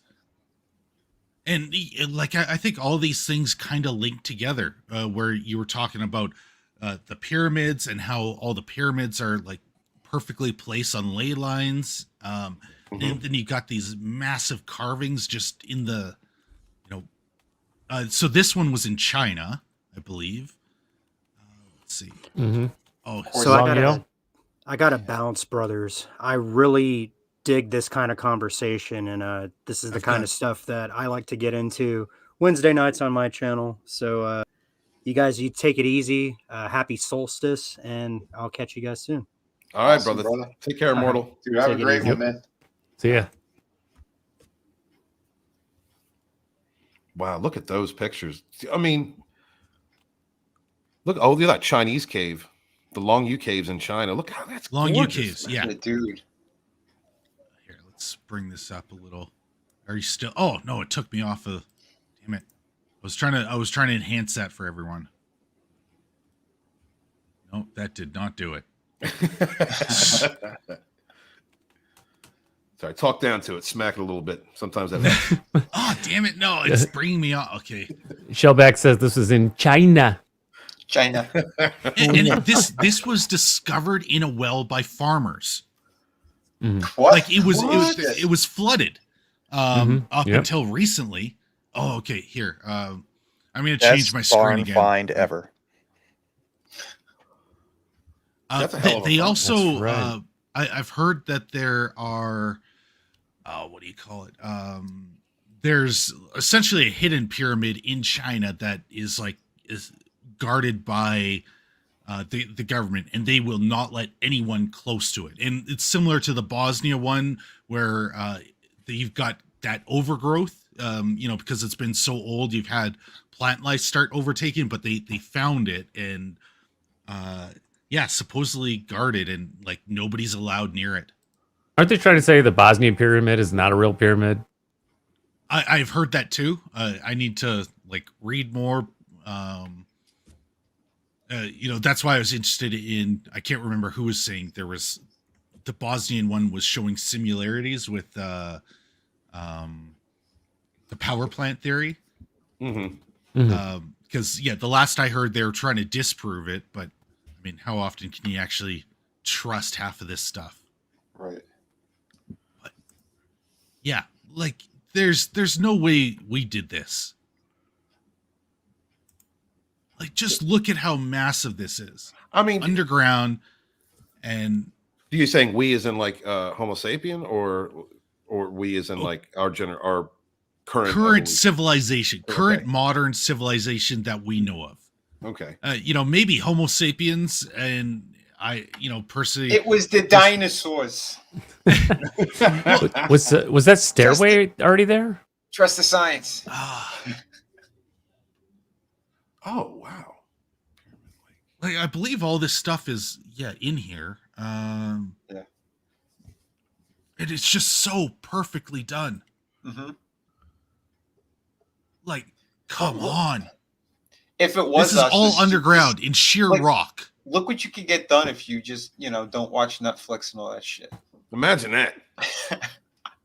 This would take lifetimes of carving. Oh yeah, dude. This is unless you had technology greater than we have now. Right. I mean, were they able to date all this? Okay. Let me take a look. I don't know if I actually believe what they say for dating it. Right. Because Talai keeps a lot of their own secrets and shit that they don't want to get out. Yeah, they're saying more than 2,000 years old. Wow. Come on, man. Look at this thing. 2,000 years, this is 2,000 years old? That's gorgeous. We're barely comprehending the wheel 2,000 years ago. Well, that's what we're being told. I mean, like Shellback saying we couldn't have done this as underselling us as humans, though. I think that we've lost past technologies. Yeah, and they've gone the way. I mean, I was reading this one article about they had a wine dispenser in ancient Greece.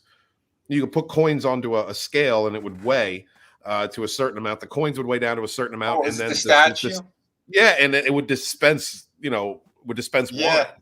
Yeah, I've seen that. And there was another one too. Yeah, there was the working mechanics where it was almost like a practical joke at a certain point, or the way that it is. Yeah, it would.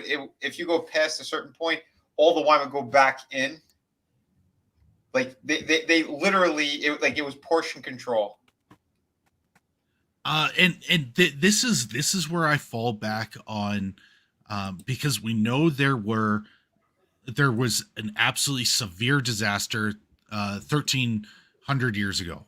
We know that for a fact. That's when the ice age ended very rapidly because the meteor hit. They found the site, and so I could see this all being made by humans, but just a bit more technologically advanced. Not insane advanced, but to a point where you're doing rock carvings and being able to move stone and understand right angles. So essentially you're getting close to, they would have 100% were seafaring. Like they would have been able to move across oceans. But then that was lost when we had that severe solar storm and meteor hit. And that sent us all back into the caves. And then you had to kind of rebuild everything after that. Well, it was like what Scott was saying earlier about the Great Flood and how it correlates to that. Yeah, absolutely. You could see it across multiple, like so many different civilizations have stories about a flood. Yep. Where's Zach? There he is. There's Zach. Absolutely. So I wanted to go real quick because Zach had brought this up earlier. And here is I work for NOAA Mermaids Are Real. You want to preface this before I start reading it, Zach? So, just a disclaimer, this is not the full thread. Apparently, when I saved the PDF, it cut off a lot of the chats that are in there. I found a copy in the Wayback Machine that has the full links to all the images. I'll go grab that.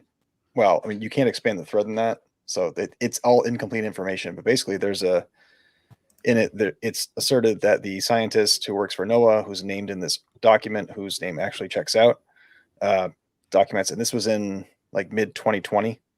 So it's like middle of last year, that somewhere off the coast of Israel, or somewhere in that area. That's how I dipped out, as I lost all the tabs and my Chrome crashed. So okay, so that area, that there's a reason why it was called what? Oh God, I'm screwing it up, but like birthplace of civilization, right? And the cradle of civilization. Yeah, thank you. And so when that flood would have happened, everyone would have been right on the coast. Like that's where humans generally live, and there's a very big section. It was close to ancient Sumeria. It was close to Israel, and all of that got completely flooded. And we haven't searched that area yet. Like if you were able to get down, there's probably a lot of evidence of ancient cities, like just in the ocean right now because of where it was lying at the time before we did have that massive rise in sea level. So that's the same area. Well, it's just like the pyramids off the coast of Japan, the sunken Cuba? continent in Cuba, right? The sunken continent, that's off of not Australia, one of the islands. I think so.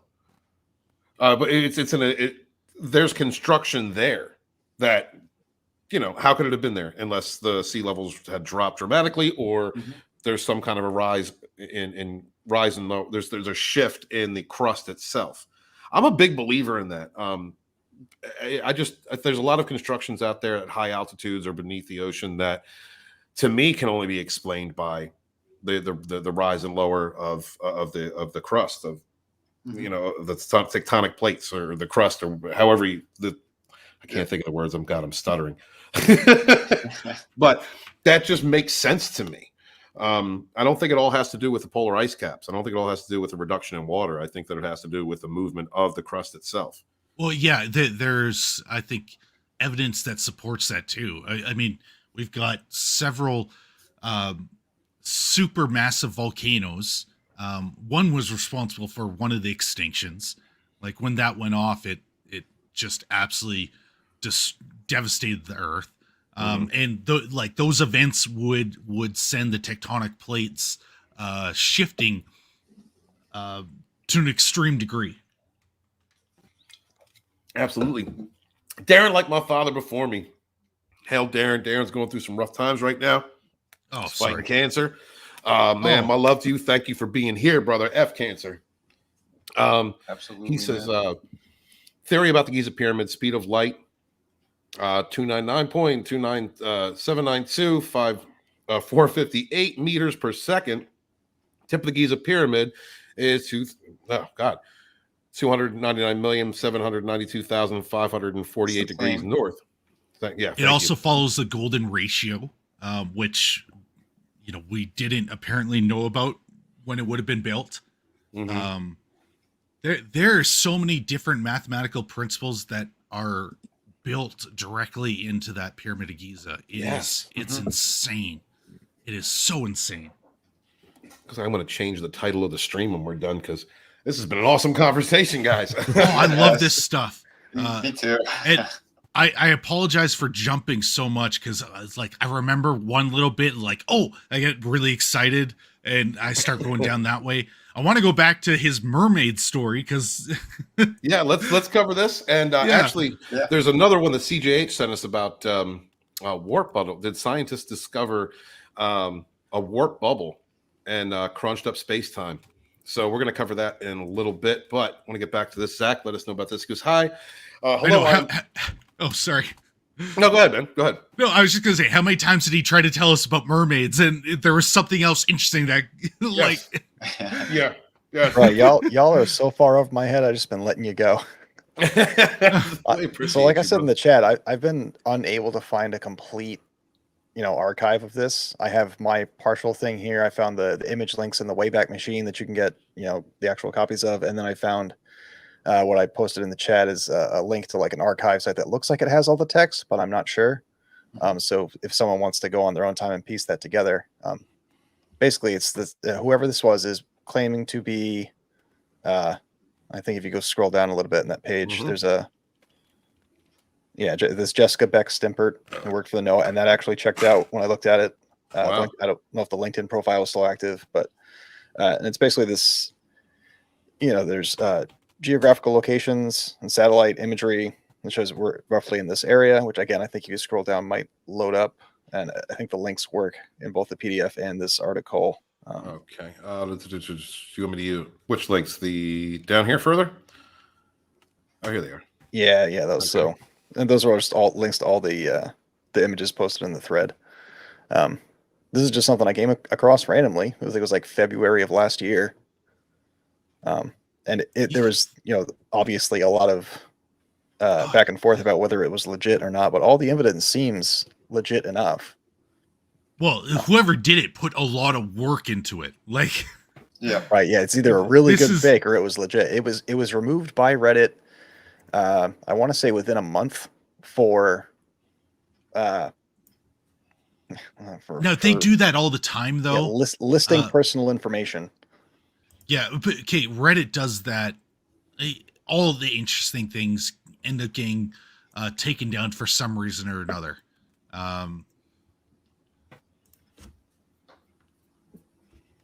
Let's see. Sorry, what were you saying? It was unlisted for listing personal information, i.e., the identifying information she used to legitimize herself, allegedly.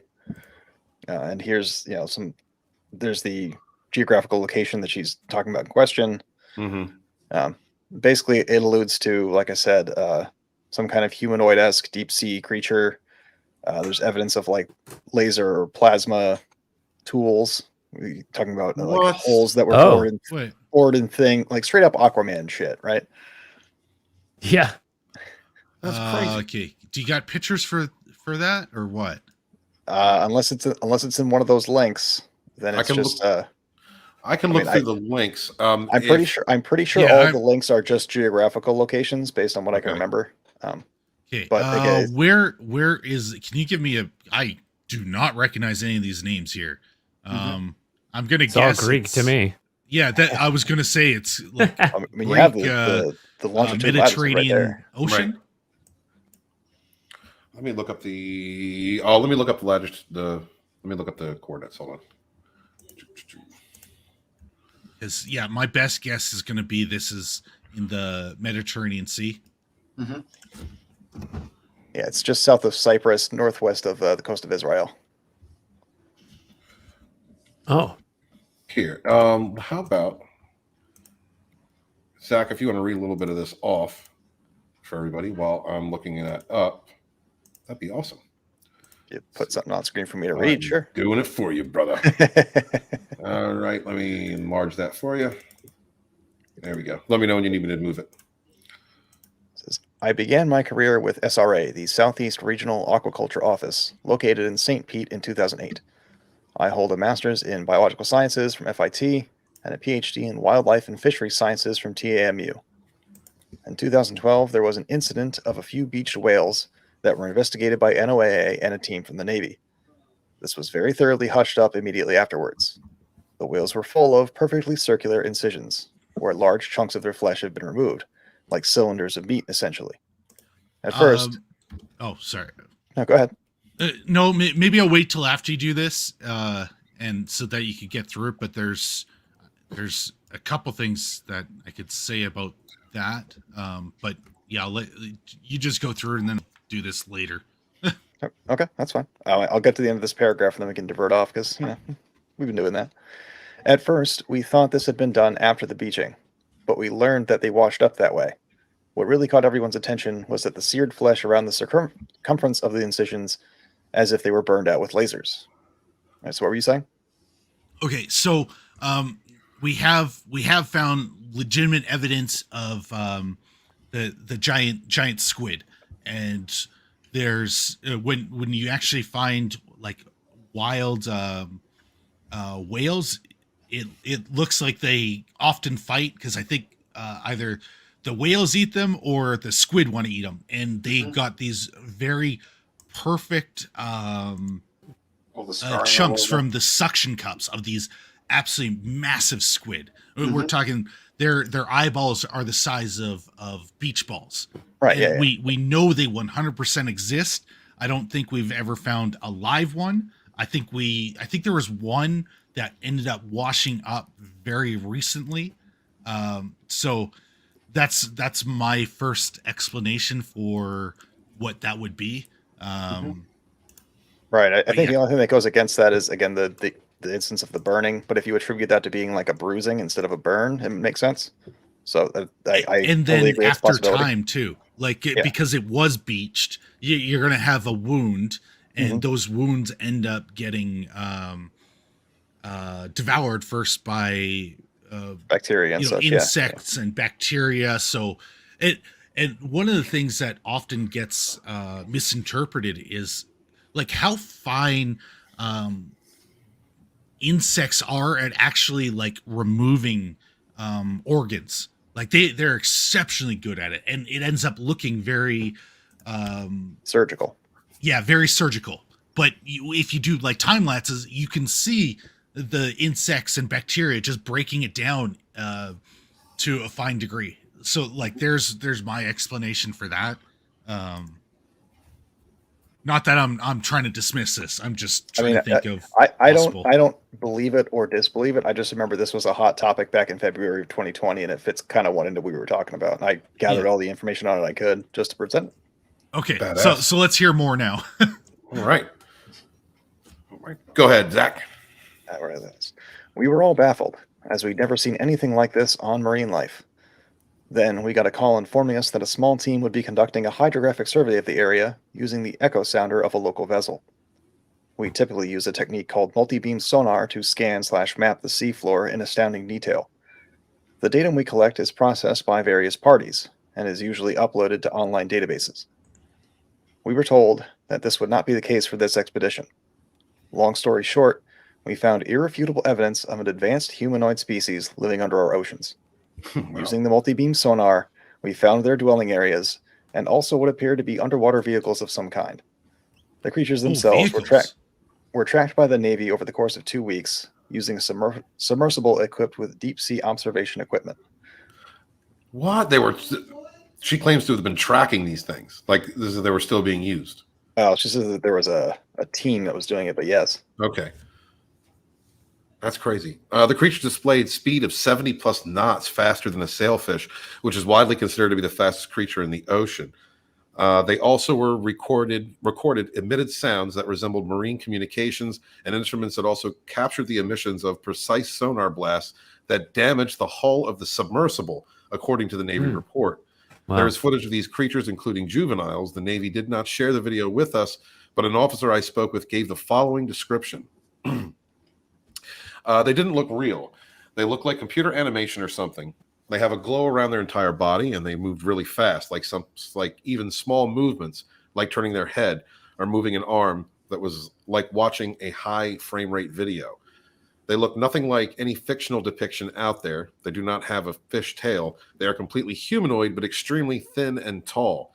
Their bodies were covered in material resembling the elemental mercury that looked like it was moving.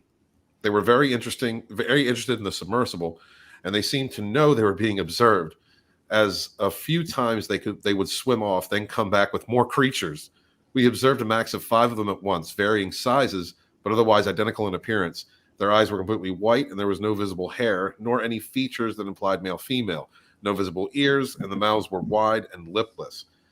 They flashed sequences of light at we flashed sequences of light at them, sounds, and even extended a robot arm from the submersible to try and get some kind of physical sample DNA from the specimens or the water nearest to them. We don't know how they were swimming, as they weren't wading or moving their bodies in the way of a fish or even a human that would need to underwater. They were capable of just moving rapidly in any direction without the need to change positions or swim. In fact, during the majority of the observations, they were just floating motionless without gaining buoyancy. That's freaking crazy. You know what's really interesting that you're saying all this? I saw a documentary where I think it was World War I and World War II. They have it documented that they saw strange things happening where they thought almost like it was a UFO or something, but it was glowing. And it went from the sky into the water, went under one of their giant boats, and popped out the other side. Oh, yeah. There are so many documented cases of, I guess UFOs or the... what are they called? The underwater version. I can't remember the name of it. Yeah, USOs? USO. Yeah, USOs. Yeah. And they said that, they had like a glow around them as well. That's why I thought this was really interesting. And then they said even Reagan had an encounter with one of those. He was on Air Force One, and something came out of the sky and went into the water. Well, so I've seen a couple things I cannot explain at all in like in the skies. So, I definitely believe there's some aliens out there because I cannot explain what I saw. Or time travelers, extra-dimensional creatures. I mean, there's different explanations it could be for that.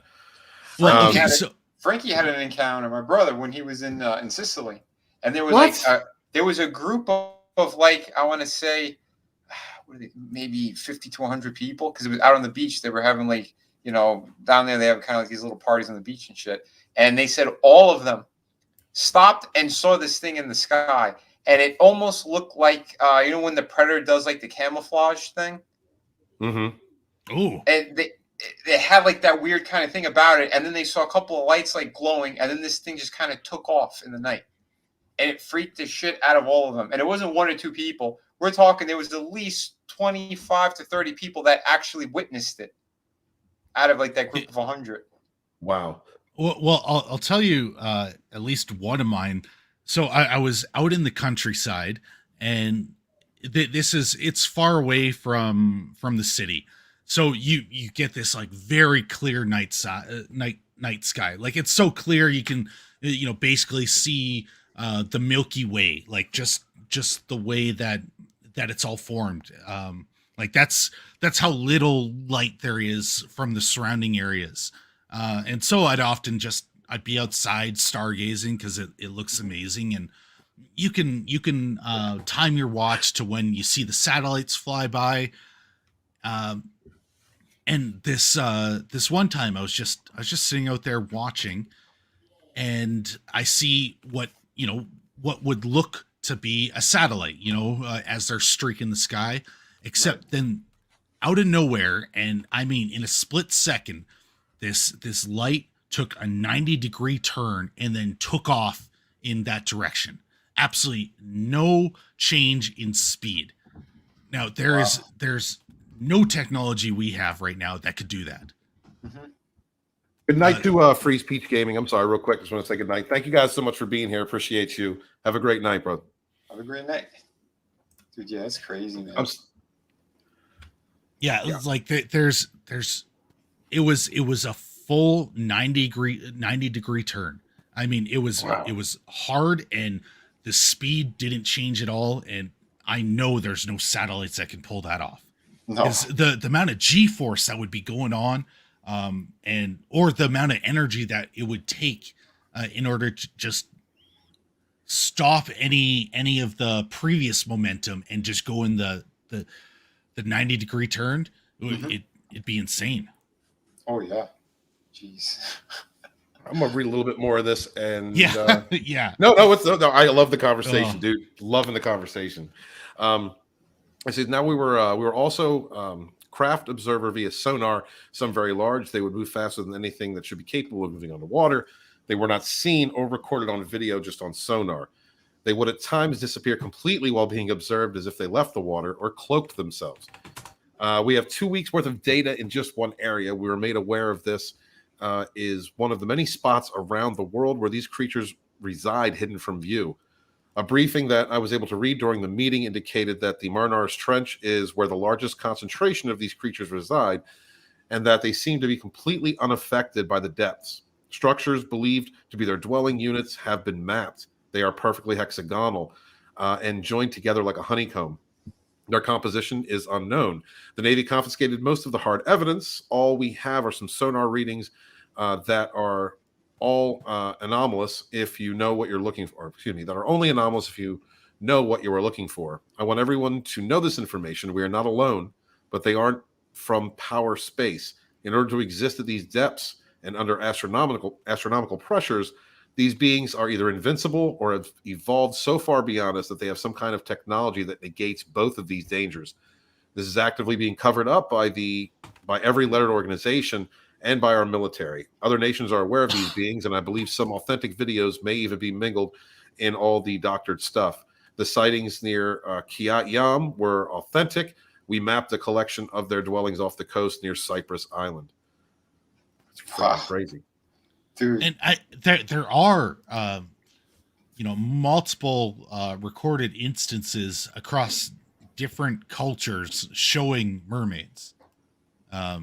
Like that's kind of the crazy thing when you look at all these, how many similarities there are. Like dragons, for instance. That's another thing that you see depicted in every culture. Right.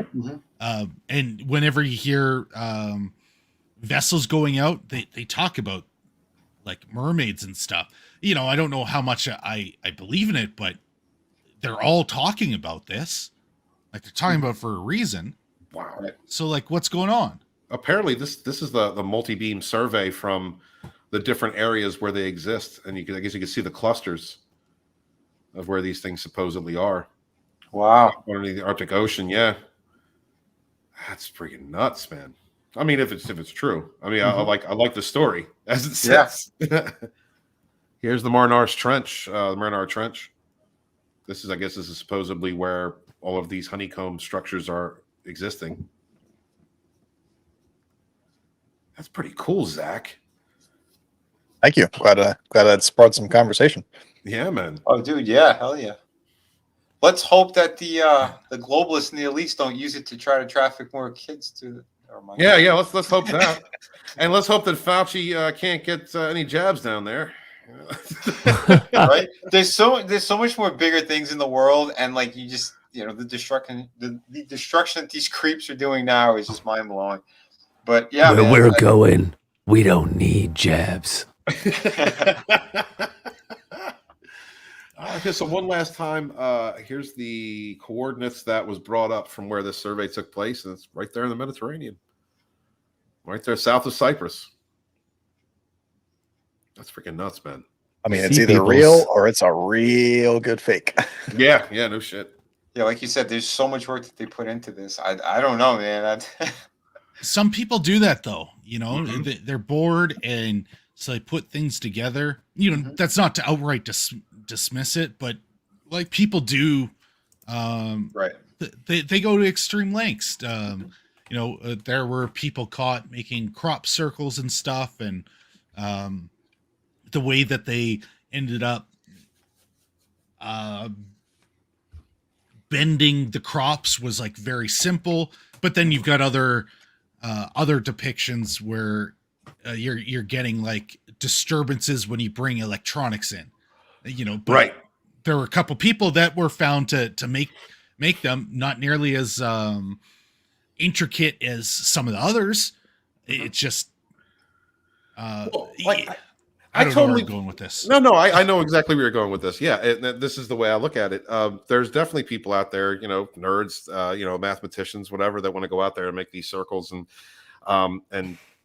do them, and they can do them Nerds. beautifully. Like, yeah, I love no nerds. We're all nerds here. We're just having a nerd conversation tonight. I definitely believe that, but I think that too often we see stories that are put out to cover up or dissuade people from what may really be happening, and I mean, even if we're not talking about extraterrestrial or interdimensional, anything like that, if we're just talking about the military themselves, and I'm sure like various militaries, but I'm speaking as an American looking at the American military, they've put out so many cover stories, and they've thrown so much disinformation out there that it's hard for me not to believe that they wouldn't hire some mathematicians to go out into a field and say, yeah, we've been doing this for years. This is how we do it, with a board and a freaking, when there's evidence to the contrary all over, just like you were saying, anomalous radiation readings, chemicals in these fields that should not be there, that are not native to that area, that were caused by some kind of a machine, that I lean more toward the what people call conspiratorial end of it. I lean more toward those theories because of all the disinformation that is put out all the time to cover up anything from a military operation to why a movie sucked ass. Well, I could tell you about the second thing I saw, and it's far more unbelievable than the first. Like the first, very simple. I didn't get a good glimpse aside from you could see the light, just like you see a satellite going 90 degrees. The second thing, I saw this clear as day. And it was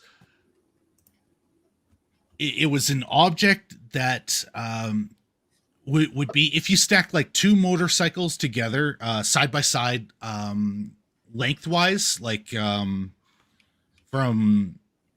putting them from its wheel to the ground, like just for the height, and then for the width, like together. Sorry, I'm describing it very bad. Super exact measurements. Well, it was the best way I could get the measurement in my head.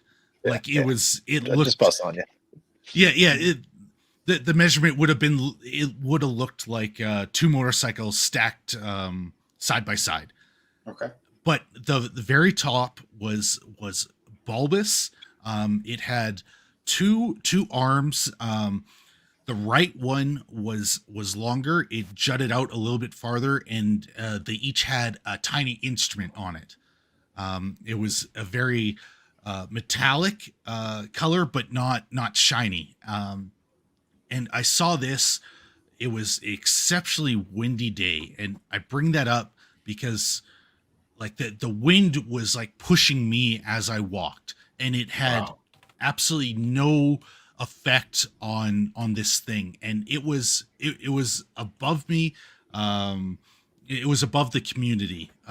So I guess you could say like there was regular 2-story houses. It started off maybe 3 stories and started to go at a 2-to-1 ratio of horizontal to vertical, totally unaffected by the wind. And it was just it didn't look like there'd be anything to be able to be in it. Like if I was going to guess, it would have been some type of drone. And I scoured the internet trying to find anything else that looks similar. And there were no drones that we've made because that even come close to this. Cause I saw no propellers. I didn't hear a thing. Like it was absolutely silent. And it it just went over top of the community and just off into the distance. I was somewhat close to the airport, and there was a small prop plane that came exceptionally close to it. If you could almost say it could have hit. Like they came so close, and I don't know if the plane ended up seeing it, but it came close and just, flew on. And I tried to get a picture, and this pisses me off so much, because I wish I just started taking images randomly, but the sun was right at my back, so I couldn't see the screen on the phone, and so I couldn't like line it up. And I was trying to get a picture, but at some point I was like, I'm spending more time looking at my phone, so I'm just going to stare at this thing and try to memorize every single thing that I see, because otherwise I'm going to forget it. It kind of had a similar-ish look to that drone in Star Wars. Just it had a bigger bulbous top, with far fewer of the mandibles, and those things didn't move. They came straight from the center, and there was no propellers. There was nothing there. It was just, it moved silent. It did not show any reflection either. Unbelievable. I forgot my hat. We're talking about ancient relics like myself. Space, time, interdimensional demons like Kathleen Kennedy. Unbelievable. Continue. Thank you, Harrison. Appreciate it. Actually, before I'm gonna dip out. This has been a hell of a stream, guys. I really appreciate it. Oh, absolutely, man. Hey, happy Taco Tuesday. Yeah, indeed. You guys have a Merry Christmas if I don't see you, all right? Yeah, man. Merry Christmas. Christmas. Yeah, Merry Christmas. Catch a mermaid. Merman, pup. Merman. They. All right, let's be real. They sound like Transformers, actually. This was if it was male, female, they were bald. I do not know how to explain that, and I try to find like a good rational explanation, but I've got nothing for what I saw. Yeah, it moved fairly fast. I only got to watch it for like a minute, and then it was just gone. I couldn't see it anymore because it was just, I don't know. It looked to me like it was mapping stuff, because it didn't exactly stop anywhere. It just kind of moved unaffected by the wind. It's so weird, and I know it sounds unbelievable. No, I dude, that's sounds phenomenal. I wish I had seen things like that in my life. My dad. Oh, real quick, Parrothead. I've texted Final DeathStar twice. All right, it's on the StreamYard like this here, and goddamn it, get in here and talk because this is his kind of stuff. Right, this is perfect for him. I've been wanting to tell him that UFO thing for such a long time. I sent him the link. I hope he listened this far, Yeti. Yes, I've sent him that link. My dad told me a story once. He back in the 70s, he was traveling through southeastern Pennsylvania, a town called Media, and he was just in his car driving, and then he saw something in his rear view. Like, he looked back and he looked up, and there was a triangular object hovering near his car above the tree line, following it along the road. And he's like, Steve, I don't know what it was. I guess it was a UFO. I don't know. I followed him for about 2 miles worth of length, and then he looked up to check if it was still following him, and it was gone. No sound, no noise, no nothing. And I hear stories like that, and I believe them because, like Final DeathStar, he talks about it all the time. He goes out and finds shots of these things. Mm-hmm. With his, goes out on vacation with his wife up into the mountains, and he's like recording them, and I believe those stories. So I don't dismiss anything that I have heard just because I have not seen it. I take it on the value of the person that I'm getting the information from. Oh yeah, I would love to see these things. I have seen very little, and I'm not even sure if what I saw was, UFO based or extra dimensional vehicle, whatever it is. The thing is, it's so easy to miss. Like, I only caught it because I just tilted my head. Like I caught a slight movement as I was walking. It was just like, the eye caught that just out of the side, like, oh, what's that? I look up and it was like, this is there. Nobody else is paying attention. And they are just driving about their day. And if you didn't catch it, you wouldn't see. It happened so quick. Sorry. Sorry, Yeti. That's okay. George, listen, I said I'm done. I told them with the big kid with the big nose just stabbed me. I'm done with the franchise. I'm doing one more of these shitty Indiana Jones movies because I need to buy a new plane. I keep crashing mine. That's the only reason, you son of a bitch. Leave me alone. There's your answer, George. Sorry, buddy. J-Pod says, yeah, when I was a kid, I saw something that made no sense. These star-looking objects moving in the ways they shouldn't. Then a couple of years ago, my girlfriend and I told me a very similar story she had at the same time period before I told her. That's nuts, J-Pod. That's awesome that you guys had the same, I guess you're from the same area, but to have similar stories like that, that's nuts. Go ahead. This is kind of unrelated, but related to what he just said. I once came across, an image online where there's two people dating. They're going through their old photos, and they're at the same place at the same time, and they had their significant other in the background when they took the pictures of themselves on a vacation, like totally far away from where they lived. It's like these things can happen. Stuff like that too, yeah. It's just crazy. Mm-hmm. Darius, what's this about? What's this comment for? Oh, yeah. Well, yeah, I saw this weird red lightning when I was a kid. We were driving through Texas, and I just looked off in the distance, and I always kind of thought it was lightning, but it was deep red, and it was like a perfect zigzag. So now I'm thinking back on it, and I don't know. It doesn't seem like lightning to me. So I don't know if I saw something that was just moving around at high speed. It was. I have no explanation for it. Yeah, I mean, if it was like, it was very quick, about as quick as lightning, but it was like a zigzag. It didn't have that forking structure of lightning. Yeah. And it was red in color. Wow. So that's probably the weirdest thing I've ever seen in the sky. Wow. I've gone this entire stream. I didn't realize I was talking to you, Darius. Like I always see you. You've heard that one, or you've read that one on Enter the Unfamiliar when I said it once. Yeah. Yeah. No, totally did not realize I was talking to you on the panel. Let's read through this because CJH brought it up for me. This sounds cool. Yeah, this sounds awesome. I could go on into this stuff I love this all.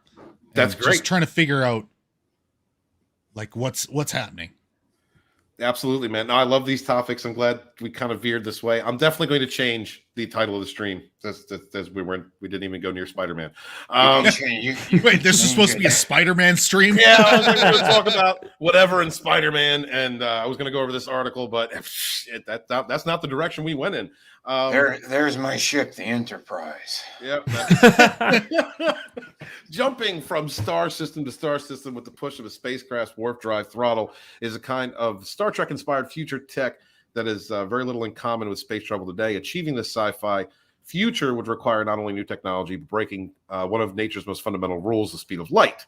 It's very, very unlikely that there may be a new hope. Maybe new hope on the horizon. Thought that was a dig. In a recent paper published by the European Physical Journal C, a team of engineers and physicists led by former NASA engineer Harold Sonny White say they have I wonder if he's German. Said he has discovered the right conditions to theoretically create a small warp bubble in a lab. A warp bubble like a car traveling along a warp drive highway. Let's see. While White and colleagues have experimentally evaluated part of the science behind this discovery, the warp bubble itself currently exists only in theory as computations. White and colleagues haven't proved that experimentally. But if they do, White says they could completely revolutionize the study of warp speed space travel. This has not been done before in the literature and hence is significant. White tells Inverse, it is a matter of precedence for the idea of the space warp analogous, yeah. I thought you were a writer. of nuclear reactors. What is the warp drive? Before we dive further into what this warp bubble could mean for space travel, let's back up to understand the warp drive first. The key here lies in two of Einstein's pivotal papers published in 1905 and 1915, respectively, on special and general relativity. Let's see. Number one, the universe has a speed limit that is the speed that travels at 299,799,790. Very large number. Meters per second. The pyramid. Yeah, the pyramid. Yeah. Or C for short. Actually, that's the same number, isn't it? Yeah. That the guy brought up? Yeah. Yep. Oh, shit. Yeah. Sorry. At velocities approaching the speed of light, the passage of time will change relative to the observer. In other words, space travelers moving faster age slower relative to their less speedy counterparts, like an interstellar where they visit a water world planet. Space and time are knitted together in a fabric creatively called space-time that ebbs, flows, and bends around mass. This curvature is gravity. White explains that the space warp is one of two loopholes in the theory of general relativity, and noted in the 1994 paper by theoretical physicist Miguel Alcubierre. Yeah, what he said. It allows I'm sorry, that's just not white enough for me. It allows the one to cover arbitrarily long distances and arbitrarily short times without ever locally breaking the speed of light, e.g. to get to Proxima Centauri in, say, a month, as measured by clocks on the spacecraft and clocks in mission control. Similar to a wormhole, which theoretically lets you skip across time-space by walking through a region where the fabric is folded together like a fan, warping space-time would look like a fabric bunching up in front of a bubble and then stretching out behind it like a train. We're all nerds. We know this shit, even if I can't fucking say it. Even if I can't pronounce it, we all know this. So let's see. How to discover a warp bubble. Let's pick. The negative energy constraint might seem like a fatal blow to the notion of warp drive, but a few glimmers of hope remain. For one, we might be able to do away with this requirement altogether, according to the 2021 research by physicist Eric Lentz, who pored over the problem during the lockdown. Oh, well, the lockdown produced something good. All right. Well, that's good to know. In the case of White and colleagues, the solution come from fluctuating in the magnetic field is something called the Casimir effect. Put succinctly, the Casimir effect refers to the attractive forces of fluctuating magnetic fields that pull two objects like plates or mirrors together when inside a vacuum. Now, what wasn't the the spacecraft that's not at Area 51? Don't they operate supposedly on the same type of drive, the same type of fluctuating magnetic displacement drive? Which drive? The idea that you can what are they called? The cylinders underneath the discs, the discs. That's riding a gravitational wave, so creating a pocket. So they're not actually moving; they're moving gravity around them, right? Which would end up allowing you to make those turns without having the G-force put on the body itself. So so like you wouldn't have that because if you did that with our current tech, you'd be flatter than a pancake. You'd be oozing out of your body. Right. So it's all like working within a bubble, a gravitational bubble that like supposedly. So I don't know if that's the same as this warp bubble. It sounds the same. I mean, the warp bubble, as far as I understand it, is it allows you to slip through, almost like subspace. It allows you to slip through those limitations. Okay, so what I understood is the supposed alien tech for movement is it's more like you're falling. Because you're creating that right space, so you're just like constantly falling, and that's what's going on with the ship. So maybe that's kind of similar. This is just like from what I read about, I guess, the alien tech. Yeah, well, from what I've seen in in different documentaries and science fiction, Bob Lazar, Wookiee's purposes, Bob Lazar said we had that tech in the '60s, and that's what he was working on at Groom Lake at Area 51 was the energy source to that propels these machines or that powers these machines. And it took element 151, correct? 115. 115. I always get that screwed up. 115, yeah. Which has now been made. It's Moscovium. Yeah. It was created, 2013, 14? Yeah, something like that. Sorry, what? They are actually able to create it? Yes, in very short forms, and it only exists for seconds at a time. But yes, they've been able to create that material. Oh, okay. So they're trying to create a stable one. They haven't been able to do that. Yeah. Right? Yeah. Okay.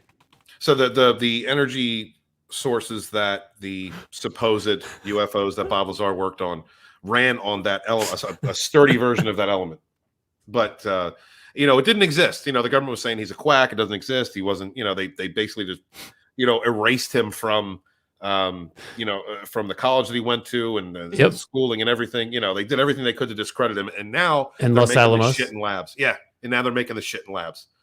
Oh, well, even that, they were able to find proof that he was at these places in old newspaper articles that mentioned him and cited where he was. So they removed all the records, but there were a couple things that still had him in the places that he suggests, like that backs up his story, which is crazy that they could just go out and try to erase his entire past. Yeah, that's just nuts, man. I mean, the links that's why I say, like, when I hear stories like you were telling me earlier, Yeti, and like Darius was saying, people in the chat, like my dad, I lean more toward believing them than I do what the government tells me. Oh, because they've spent so much time covering things up. But I do also know people go out to create attention. Like, yes, they're bored, so they come up with a story, which is why I'm always worried about telling it. It's like, you're just looking for attention or crazy. Like, I can't explain it, but I know there's people who have seen things, and when you hear their stories and, it doesn't change, like there's conviction, and I know what they're feeling because it's the same thing I am, but I'm also skeptical because I know people try to manipulate that at the same time. It's, double-edged sword. Absolutely. Mm-hmm. I have conviction. Oh. Well, I've had a conviction. Same thing, right? Oh, sorry. Are we done with that article? Yeah, pretty much. I mean, I think it's interesting that they are now trying to produce these, and I think people have for quite a while. So is that article saying that they did it or they simulated it? No, they have hypothesized it through computation, but they have not hit the experimental stage. Oh, so they did basically simulate it then. Yeah, they simulated it, but they haven't created it. That's the next step, is them actually making a warp bubble in a lab. I know where did this happen? I have to go back to. I just brought the tab down. Give me a second. I'll bring it back up. I think I already have it open too. Oh, do you? Okay, all right. Can you find that? I think so. Where did I put it? Because I know CERN deals with a lot of stuff, and there was a lab in there was an article that I read about a lab in Australia. This was about 3 years ago, that actually sent particles back in time, using quantum theory. They actually sent particles back in time in their lab several minutes. And so that was a proof. That was like, it was a big thing. God, the article was trying to say, time travel is real. Look what they did, but it's easy to take, when you look talking about quantum we're talking about quantum particles, superposition and so forth. It's easy to play with that because one thing existing in multiple places at the same time, being able to change position relative to the observer, which again goes back to what we were talking about earlier with Mortal Coil, with making will manifest, because the power of the observer when dealing with those experiments does affect the experiment itself. So it's hard to measure what you're doing. Like waves, light. Right. It acts like a particle in a wave depending on observation. Absolutely. Real quick, yes. I'm trying to find the answer to that question. Where did they do it? Eric Lentz poured over the problem. Yes, analingus. DARPA? That's a new word. Sorry about that. Yeah, Wookie, I'm glad you got some smoke out of that. Appreciate that. RR, thank you for joining him. That's it. Take a rip of the bong. Did that just bring up DARPA? Yeah, DARPA. Okay, so Thank you, what's Wookie. DARPA's involvement? Let's see. Casimir cavities that they were investigating for DARPA when they noticed their calculations, something that looks suspiciously like a warp bubble. Oh, so this is in, I guess their lab is working with DARPA? Is that what this is saying? Yeah, it looks like it. Okay. But I can't figure out if they did it at a university. I don't see it in the article. DARPA, a bunch of globalists. We know this. And that video. We have all these stories. Remember, while you're there, get some supplements. You're going to love it. Infowars.com/store. Thank you, everybody. Fuck Fauci. So Assassin said, don't forget your warp speed boosters. He's not wrong. There are so many weird things that go on with DARPA. Like, oh, God. I don't know how much you can trust. No, you can't trust DARPA. No, not at all. Well, they invented the internet. I thought that was Al Gore. Well, yeah. And I mean, like they funded so much of the research and development of all the technology from the late 20th century. Even 3D graphics, all that stuff at University of Utah was DARPA money. And they also prayed Moloch, and they sacrificed children. I've been there. Bohemian Grove. Telling you, we got all the documents, got all the footage. Freaking I don't know over Infowars.com. Band.video. Fucking Final Death Star just finally got back to me. He said, "Oh yeah, I'm working." He's got Robert Davey performing tonight. Since you guys know him, right? He was Licensed to Kill, Goonies, and a bunch of other movies. He says he misses everybody, and he hasn't been able to host his own show, and he's sorry and hopes everybody has a happy New Year. Oh, well, that's nice. Tell him we sent nothing but love, and he should still be here. Tell him he's a bitch for not being here. Yeah, I will totally tell Jay. I mean, I'll totally tell him that. Yes, absolutely. I kept hitting refresh on Sunday night and waiting for the show. Yeah, it's been hard for him. He's been working a lot. He's him and his hot Asian wife are doing a lot right now. I'm proud of him. You can check me out. I got a great stream on Sundays. Yeah, absolutely. I gotta get streaming again. Time. Vinny's stream on Sundays, guys, is just fun. He's usually got ETEP, Red, Chris is there. Dude, I have a fun. I try and get there every time. I was hanging out with the lady because she was starting out a new job the following day, and I was like, "Hon, I may have to ditch you for Vinny." By the time she's like, make me a sandwich and shut up. That's messed up, Vinny. That's messed up. That's not how it went. I don't know. Oh, that's what you told me. I'm sorry. No, that's not what I said. That's not what I said. That's not in the DMs. What are you talking about? Memes actually, here we go. Memes corrected me and said, oh no, it wasn't that. Here it is. It was a quantum eraser. He said it wasn't minutes. I guess it was less than that, but thank you, Memes, for being knowledgeable. Appreciate you, man. Gotta have you. That's a weird one. The quantum eraser. It's super bizarre. The hell's that? I know they've also been able to teleport at least a single particle or quantum particle, several kilometers or miles between points. So it's basically working at the same principle as what was done in Star Trek. But it's not actually the same particle. It's like this duplicate. It's so weird. I am so very lazy. I don't. Is it like a variant particle? How long have you been practicing to get that voice right? Not long. Everybody's doing it now. It took, I know, but I started it. It took me Rand Paul going after him the first time. You're wrong, man, Paul. You're wrong. As he's trembling. You got Chase doing it on Rogue Resistance, dude. Now he's freaking doing it. Kid doing it. They said there were family gatherings. He's like, "Did you get your booster?" That's awesome. Oh, that's a damn shame. Yeah, so I don't want to change the day. I don't want to talk about this. Let's talk about this for a minute. Let's geek out just for a minute before we cut out. Cut the clapping, Spider-Man fans. You're ruining the cinema.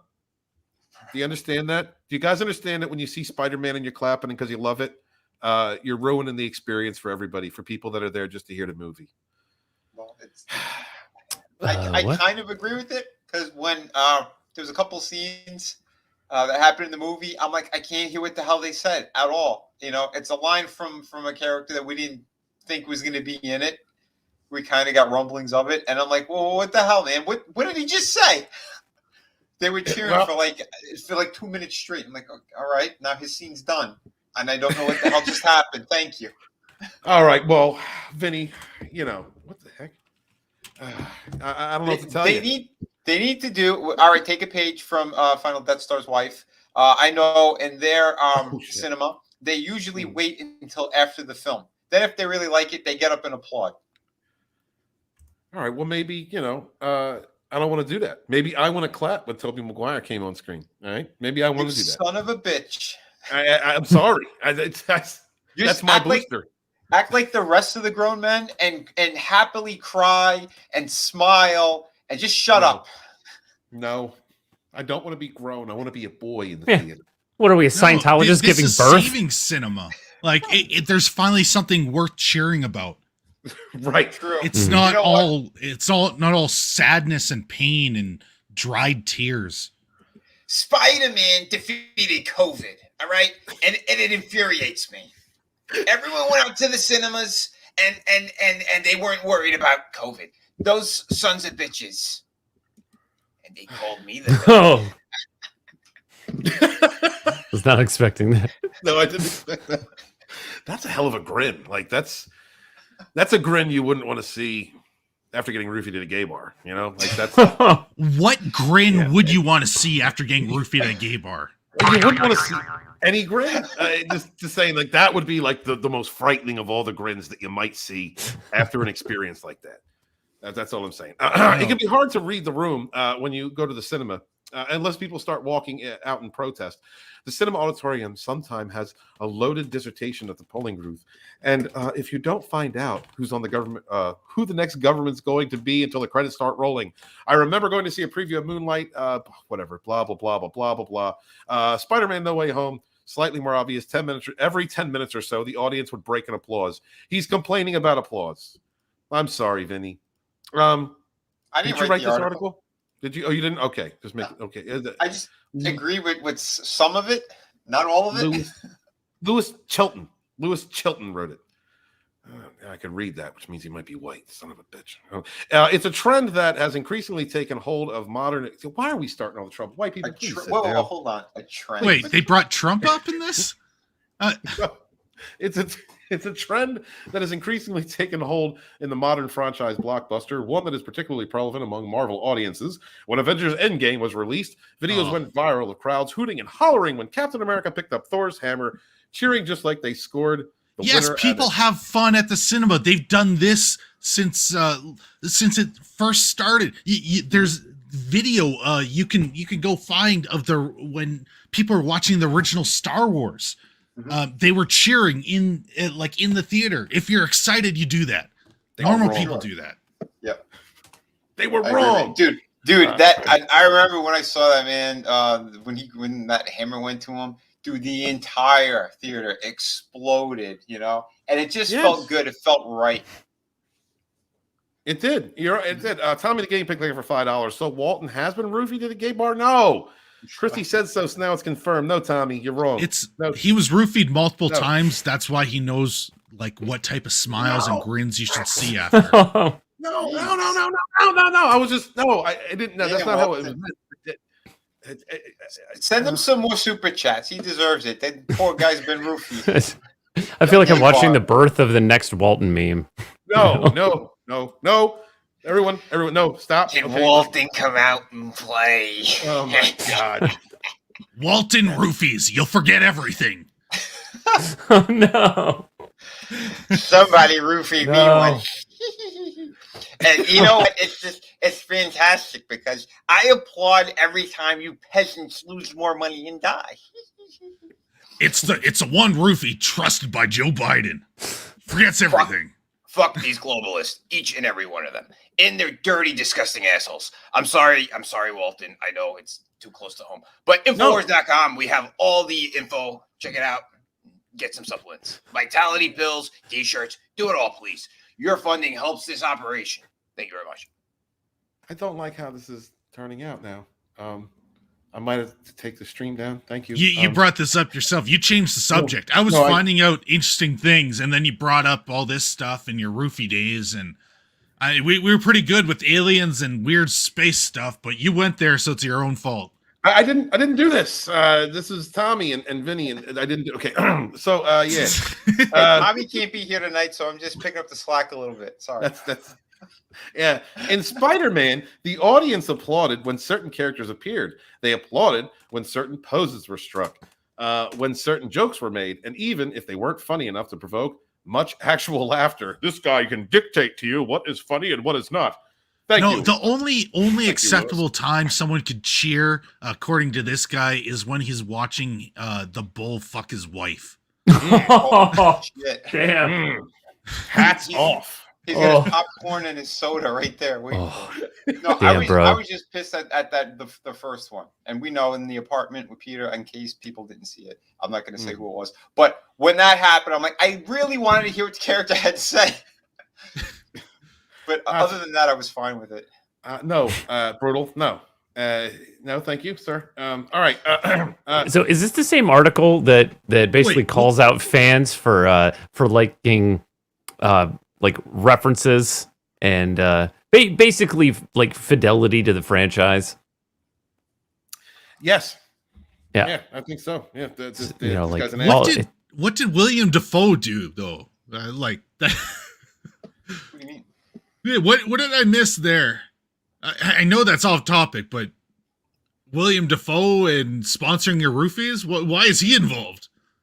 I don't know. The people are just making shit up at this point, Yeti. That's how it works around here. People just can latch onto something. I make a joke. Oh, fuck my life. Well, we know you're not making it up. This is all truth. No, it's a joke. It's factual information. We were dancing. Yeah, and I roofied you. God, that's fucking scary. Back to the article. Like after William Dafoe finished, did he like scream, and there was a firefight? You're such a fag. A sword fight. Let's go back to the article. Oh God, thank you. There was an article.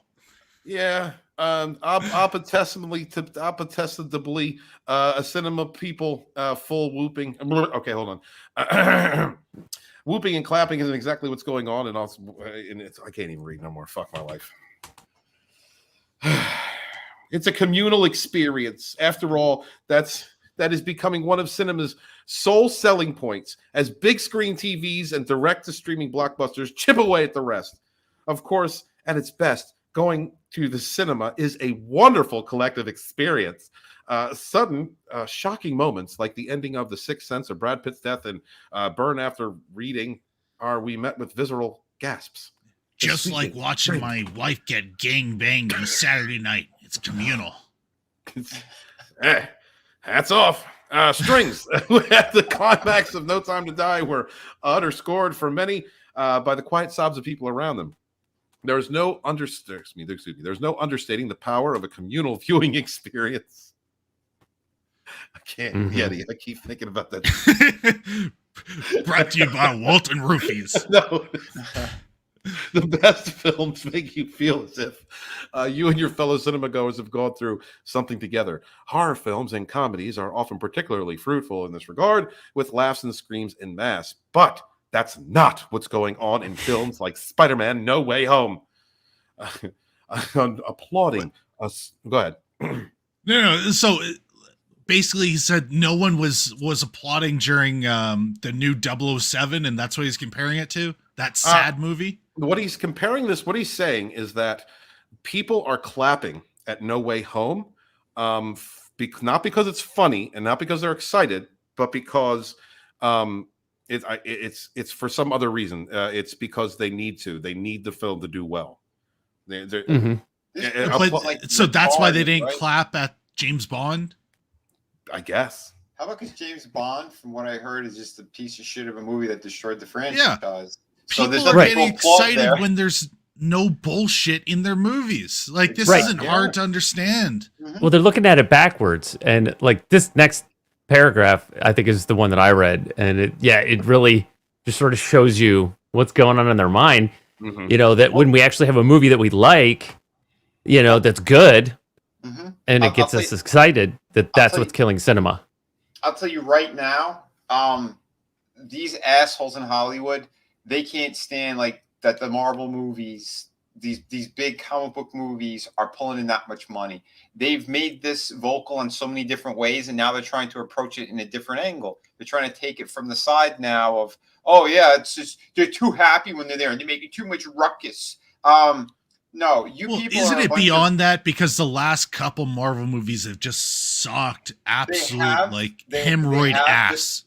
But they still make more money than any of these other piece of shit films, you know? And that's what they can't stand. Didn't like Black Widow and Shang-Chi basically lose money? And this thing is just those were filled with bullshit, politics and wokeness, and this has got none of that. It's just fun, and people are reacting because they're having fun again. That's right. Buy ticket and shut up. Escapism. You know why they cheered so much too? Because they thought that there was going to be some woke shit in here, and there really wasn't for the most part. No. You might have a sprinkle here or there. It didn't mean shit. But for the most part, people are like, you know what? We know Toby's is going to be in here. We know Andrew's going to be in here. And this is going to be fun. So let's go check it out. And then the movie's actually really fucking good. So people, they couldn't help themselves, and they just kept applauding and cheering, and they loved it. And that's how movies, because it's fun. It's bringing back fun. Absolutely. Sorry, I didn't mean to cut you off. Oh no, dude, you're on point 100%. And this pisses off these film critics, all these little article losers, and all the people in Hollywood that they want to make their artsy fartsy movies that really are just peppered in with, loaded with woke shit. Trans this and that, and trans fats, whatever. You know what I'm talking about. It's bullshit. It's bullshit. So let's enjoy real good movies again, and they'll make more of them. Absolutely. Godzillionaires is a perfect. I'm surprised this article was entitled "Cheering During Spider-Man is a Sign of White Supremacy" stuff. Yeah. Comes pretty close, though. It'll let you take the cock. You Trumpers. Right. Applauding a smug nod to some other franchise isn't something natural, spontaneous, or even particularly human reaction. It's performance. It's often just a way of saying, I got the reference. It's one thing for an audience to get rowdy in the days of boozy midnight B movies, or even for cheesy pop fare like Mamma Mia or Bohemian Rhapsody, which share a little more DNA with the jukebox musicals of the West End, where recurrent applause is not only expected, but encouraged. It's another thing entirely when you're stone cold sober, consuming most mainstream compromised entertainment on Earth. Corporatized. Corporatized, thank you. Corporatized, I can't even speak. Entertainment on Earth, something which is treated with deadly seriousness by millions of its fans. It's not like Tom Holland or Zendaya is waiting in the wings, ears pricked for the sound of adoration. This applause is just paying tribute to a brand. Wow. He's just angry that the Bulls don't start applauding when he gets pegged by his girlfriend afterwards. Yeah, that sounds good. Isn't that what the ticket prices? Isn't that what the ticket prices for, Yeti? How much are you regretting inviting me on at this point in time? No, I'm loving it. That's not. I'll tell you. There's one horrible part in this movie. All right, and it's when they try to rip off my shtick. JJ with the pills and everything, and I'm a blah, Spider-Man's a villain. I'm going to sue their asses. Because that is not Infowars.com. I am Infowars.com. Fauci's going down. Globalists are going down. Fuck these pedos and all these globalists. Thank you very much. Thank you very much. Appreciate you, sir. They were coming, right? They weren't they, with Jay Jonah and the Daily Bugle? The way that they represented it in that film? Yep. Absolutely. It isn't, that's not necessarily a dig at Marvel films themselves, the way that they're able to plunder a mass audience appetite for continuity and referential teasing is on some level ingenious. Marvel is playing its audiences like fiddles, and everyone is too happy to start dancing.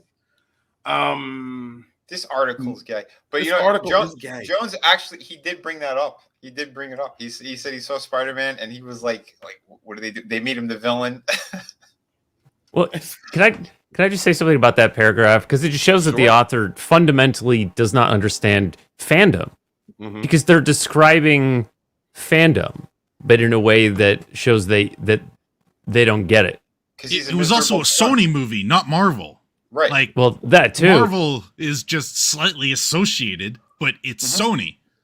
Right, but there's clearly no franchise they care enough about to get excited over, right? It's all about theoretical artistic statement. Because his wife's boyfriend didn't tell him he's allowed to be happy. So he's just stuck in the sad state. He's a miserable cunt. Just like the frog in Jersey, all right? Don't drink the water in Jersey, turn you into a gay frog. Sobriety sucks. Yes, sir. Totally blows. So if you care about continuity, right? Or, the fidelity to the identity of the franchise, then it's just, I got the reference, right? Like to care about the thing, right? Is like, well, so what? I think this is a direct attack to people like us. Yeah, us. This is what it is. Direct attack on us. Yeah. This guy's a miserable cunt, and he just wants to hurt people and piss them off. It's you enjoyed something? Let me try to destroy it. Right. Yeah. Let me enjoy it. Oh, you're praising a brand you guys have been talking trash about, and that's why they're doing it. And you know damn well it's because the fans got something that they liked. Right. Yeah, because they liked it. If this movie wasn't escapism and fun, people wouldn't be cheering and clapping. Like, they'd be silent like all the other Marvel movies have been released like lately. Right. Nobody was getting up and cheering during Shang-Chi, and they hate that.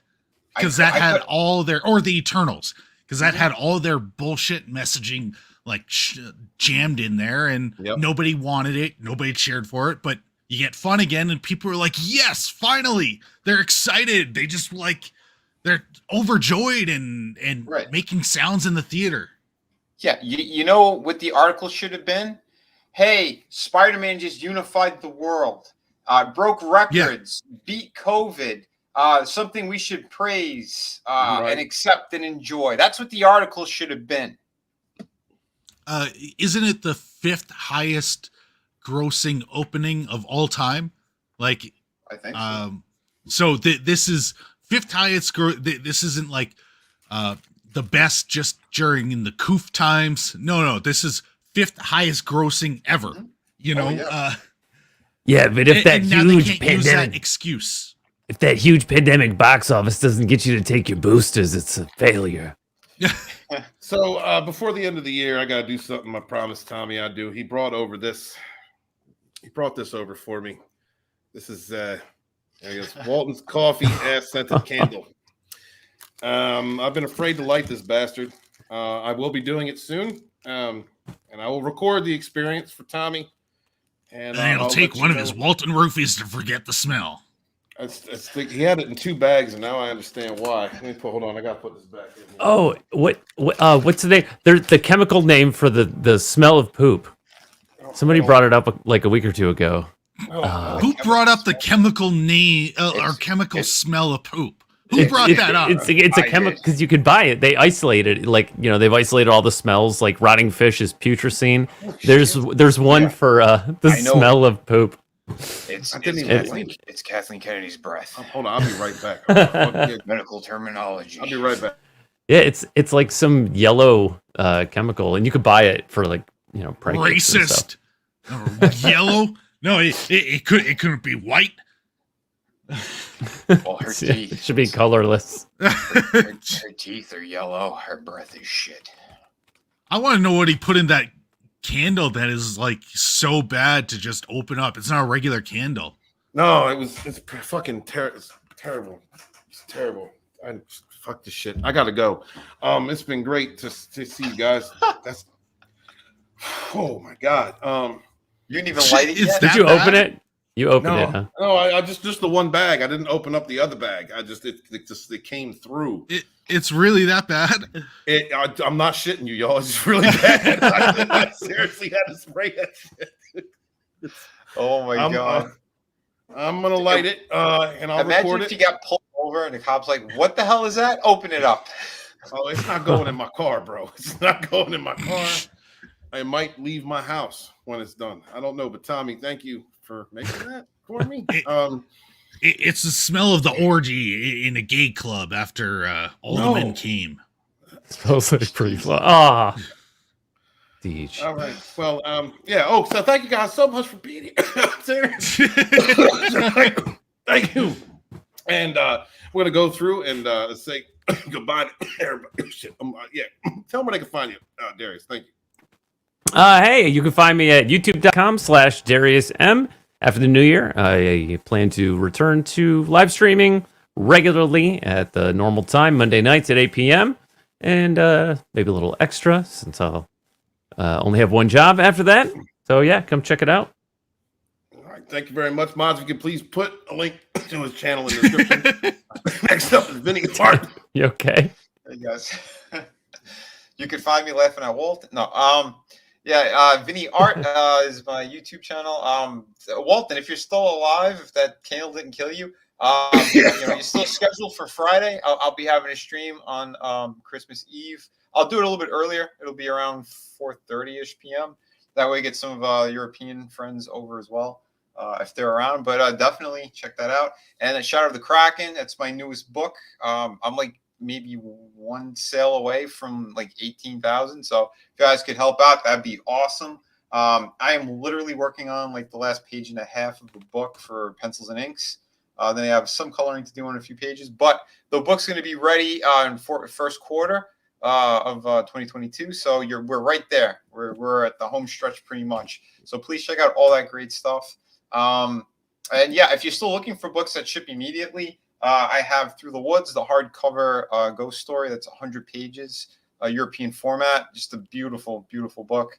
It follows Walton in his loving relationship with the trees. No, it doesn't. No, but he does have it and he liked it. So that's a good thing. City of Venus, the 2 art books still available. So go check that out.